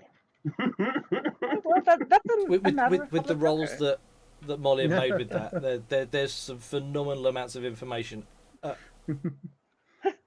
Kent's fingertips right now. Yeah. And I'm probably not asking the right questions. So, Sasha, if you have suggestions. I'm just trying to think. I mean, I would ask everybody, but he's the only one with me at the moment. No, the only thing would be whether. Oh, actually, can we? So the sale was apparently done through Montague's company, yeah? Yep. Can we find out whether Jethro also worked there? Or if not, where did Jethro work? Ooh. Because you said Jethro was in real estate as well, Jethro was, last I checked, Jethro was an independent entrepreneur in real estate, but he was buying and selling property. If you want to phrase this in the form of tweet, in form of text messages, then yes, we can do that. No problem. Yeah, I basically get a bit more information about Jethro from you, and we start looking into Jethro. Because there does appear to be a real estate connection. Okay.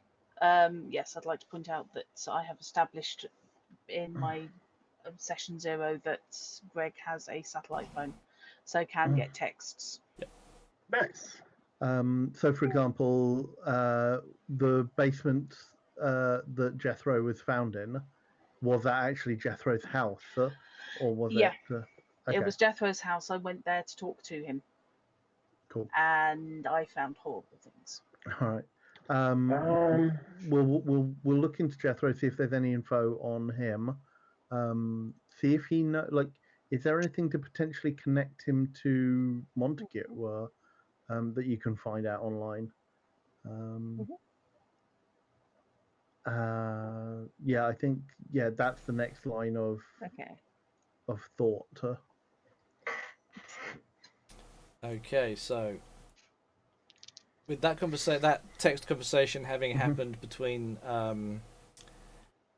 Sasha and Greg, and being relayed back to Kent to start looking into Jethro, we're going to cut back across to those in the woodlands. Okay.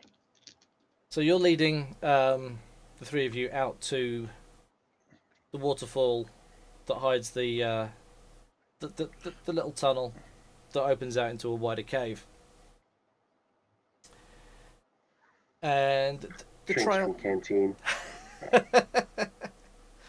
The trail looks like it hasn't been touched certainly since you've been through last, which was all of very recently. And as you get there, you start the climb. Lauren again powders up as she did before. Okay. And can I have some strength plus athletic rolls from the pair of you, please? You can indeed, sir. Because you have to climb to get to the little cave. Ooh, we do. It said climb. Where's climb? Athletics. There's no climb, it's athletics. Yeah, athletics. Right. Can I do survival instead of athletics? Survival is more about the building shelter, finding food. Yeah. Not the physicality, I'm afraid. I get one.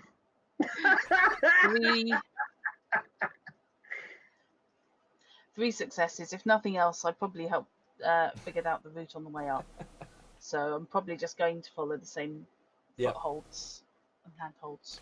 I'm going to try and follow, but you are taller and broader than me. Taller and broader, and not sliding back down to the start every time. Yeah. I can't get the footholds behind you. Plus, I got no strength. Well, we did bring rope last time, so is Yeah. that a reasonable assumption? Yep, you can rope up. Yep. So what Lauren About suggests strength, is if you take the advance, Mm-hmm. Alexandra in the middle, brings up the and she rear. brings up the rear. Appreciate it. Yeah. Lauren's more your height, if I recall correctly. Yeah, she's fairly short.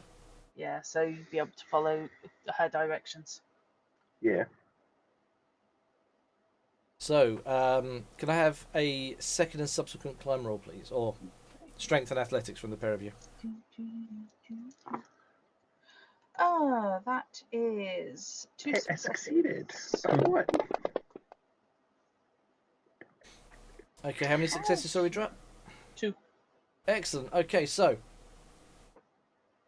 you start the climb. I am regretting not putting more points into athletics. But hey. You start the climb, and it's going smoothly. Mm-hmm. Then Laura makes a weird noise. And then the rope gets taut. And the reason I needed the second roll is for the pair of you to hang on, because Lauren's Right. dropped off. Okay. Lauren, what's wrong? I'm looking down while hanging on. So you're looking down, and Lauren's just sort of swinging in the breeze. Bad time to take a nap. Right. Are you secure? Are Can you I secure where see- you are? Don't move. I can hold on, I think. Good. But- Hold on. Wait, hold on. Pinions? Do you want me to nail myself in so that those things? Yeah, we can set up a rebate there. So yeah, nail in some pitons and hook yourself on. Since I'm closer to Lauren, am I able to see whether or not she's bleeding? There is blood on the rocks below her, yes.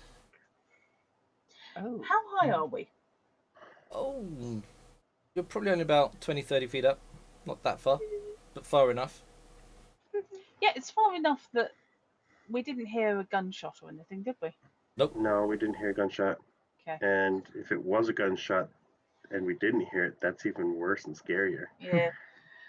Right. Okay. Yeah. I'm going to make sure that. And hit her head, maybe. Yeah. I'm going to make sure that Alexandra is secure on her piton, and then I'm going to make my way down past her and see if I can get to Lauren and get her back on the rock. Okay, and that's where we're going to wrap. I hate you. Oh. You know, that was almost perfect. It was because it's almost exactly time. Cool. Nicely done. Nice. Looking forward to this then. Dun, dun, dun, dun, So we shall start next week, possibly. Right. Next session. Sorry, next session. Yeah, yes, next not next session, week. yeah. Next session. No, not next It'll session. be 3 weeks' time Yes. with what's happened to Lauren, along with any information that Kent subsequently pulls up. So that's the 26th. Crikey, yes, Yeah. that comes round quick. Wow. And yeah. So what have we got That should coming be up fun. for the next 2 weeks? Next week is going to be, God help us Cyberpunk. all, Cyberpunk. Yay! Nice, simple Aren't you meeting. excited, Drut? It's a nice, simple meeting with Yeah. a contact in a warehouse that may or may not be full of people with guns. It's fine. Yeah, That's okay. we're fine. I mean, as I say, Yeah. it's not Totentans we're going to, but Yeah, should be Naboo fun. has a pin. Yeah, this will be great. That'll be Oh. fine. Since Cyberpunk is next week, will you have time before then to work out? I was going to work out your IPs. Yeah. Cool. Just a soft reminder. If you don't have time, you don't have time. No, So that's fine. That's on for this week. It is scheduled in. Don't worry. Cool. Oh. So next week is Cyberpunk. The week after, do we have anything planned for that week? We are starting Simbaroom. Ah. Oh yes, that was I it. will be taking up the GM's reins to run the tutorial adventure for Simbaroom, a system from Free League. Yep. Free League, and we'll be running the Promised Land tutorial game from that to get to familiarize myself with the rule system and to run Drut, Moliere, Shard, and Etchemer making their debut on the Brilliant. Oh, of channel. course, yes, Etchemer Brilliant. is coming in. Excellent. Very Yeah. exciting. Yes, I'm looking forward to Simbaroom see is- that game. Yeah. Simbaroom is a giant ancient forest with lots of things in it that are scary and fun to find. And Yeah. we're just raiding it basically. Well, Plus, to be honest, it's been a few months since we've played a Free League game, and we are actually contractually obliged, judging by the number of Free League games in our collections. well, it's that or Artel we've got. Well, yeah, I suppose yeah. that If anything, I feel we're contractually obliged to play an Artalthorian game on the roster at all times. Yes, Um, possibly. but yes, so yeah, I am returning to the GM's chair for Brilliant. that. Cool. cool. Thank you. So knowing what's going on in the next couple of weeks, I'm looking forward to seeing what happens with Simbaroom and seeing how the heck things pan out for us in Cyberpunk. Yes, oh my. Hopefully, both you as players and you as viewers have enjoyed the first session of Hunters Hunted this evening, and This I'm was looking fantastic. forward to what Yeah. happens next. Some of our players are also streamers in their own right. I, for instance, will be playing drums to viewer requests on Tuesday and Thursday this week, and then heading back into Elite on Saturday. Shard, what do you have lined up streaming-wise? This week, typically I'll stream late in the evening Boyfriend Dungeon at the moment, but I also have tomorrow off because Labor Day, so I'm thinking if there's an in-between, or it's like the banking holiday that you had last week. So I might be streaming in between other people's streaming because I know there's others that stream on Mondays. And I might do something Thursday, but I don't know what yet because I do need to play some more Chrono Trigger. But recently, Boyfriend Dungeon's been taking it out of me. That's fair. That's fair. So we're working through players from left to right on my screen. Drup, what have you got coming up? Tomorrow I will be on Monstrous Monday, and I have had a slight change of plans, so I will be going back to Second Sight and escaping the lunatic asylum with Jane, who is going to be nothing but a help. I'm positive. Excellent. Yes. Cool. Chrono, what about you? This week I am on my regular schedule, streaming schedule, so you can catch me on Wednesday evening at 8 p.m. BST, and I will be playing Hustle Cat. We completed a run on Saturday, but I'm going to be spending. I'm going to do another run to show off the game because that was really sweet and really fun, and I really enjoyed it. So Aw. it'll be Wednesday and Thursday at 3 p.m. BST. Both of those sessions are dedicated to Hustle Cat, and then more modded Minecraft on Saturday morning at 8 a.m. BST. Cool. Cool. Last but by no So- means least, Molly, what have you got coming up? I have the entire week off from work. Yes. Nice. So Yay. I will be probably streaming tomorrow before Dot's stream. Maybe you stream at 8 p.m. BST, I do, so I'm yes. thinking maybe at 5 p.m. BST, which is noon my time, and probably some other times later on in the week. Usual schedule is Tuesday evenings, 10 BST, and then Saturday morning or afternoon, my time, whichever. What I'm going to stream tomorrow, I have no clue yet. I will probably roll a die to decide what. Breakfast cooking What? stream. Maybe later this week. I have to, clean. and Yeah, I'm still figuring out how I can do a Yeah. cooking stream as well. Yes. That'll be Ooh. fine. Cool Bring things, the cool things. Cooking stream, yes. All very. If you haven't checked out any of the streamers we've got here, please do, because they're all very entertaining and well worth following. I know that means I'm talking about myself as well, but mostly I'm talking about Shard, Drunk, Chrono, and Molly. Yes, definitely. I have just reminded Fish has just reminded me that on Wednesday he will be running to Light 2000 on the Hint Discord. Just Oh, put the Lord, link yes, to that into chat. I think I put my name down for that. And he will be streaming his VTT view, so you'll be able to watch it as if on Twitch, only with more privacy And in and your balls. in a more comfortable and cozy environment. Exactly. Yes. So yes, we look forward to that with great anticipation and lots of guns. Many guns. So if you like what we do, then you can get involved with us by tipping, !tip or !donate will give us the link. We also have a Discord server where streamers and gamers can chat, plan, and support each other. Again, !Discord, I think I've already seen that go through. We'll get you there as well. Thank you very much for watching. I really hope that you've had as much fun as I did, and I'll be back next time in 3 weeks. See you soon. Good night. Thank you. Bye. Bye. Bye.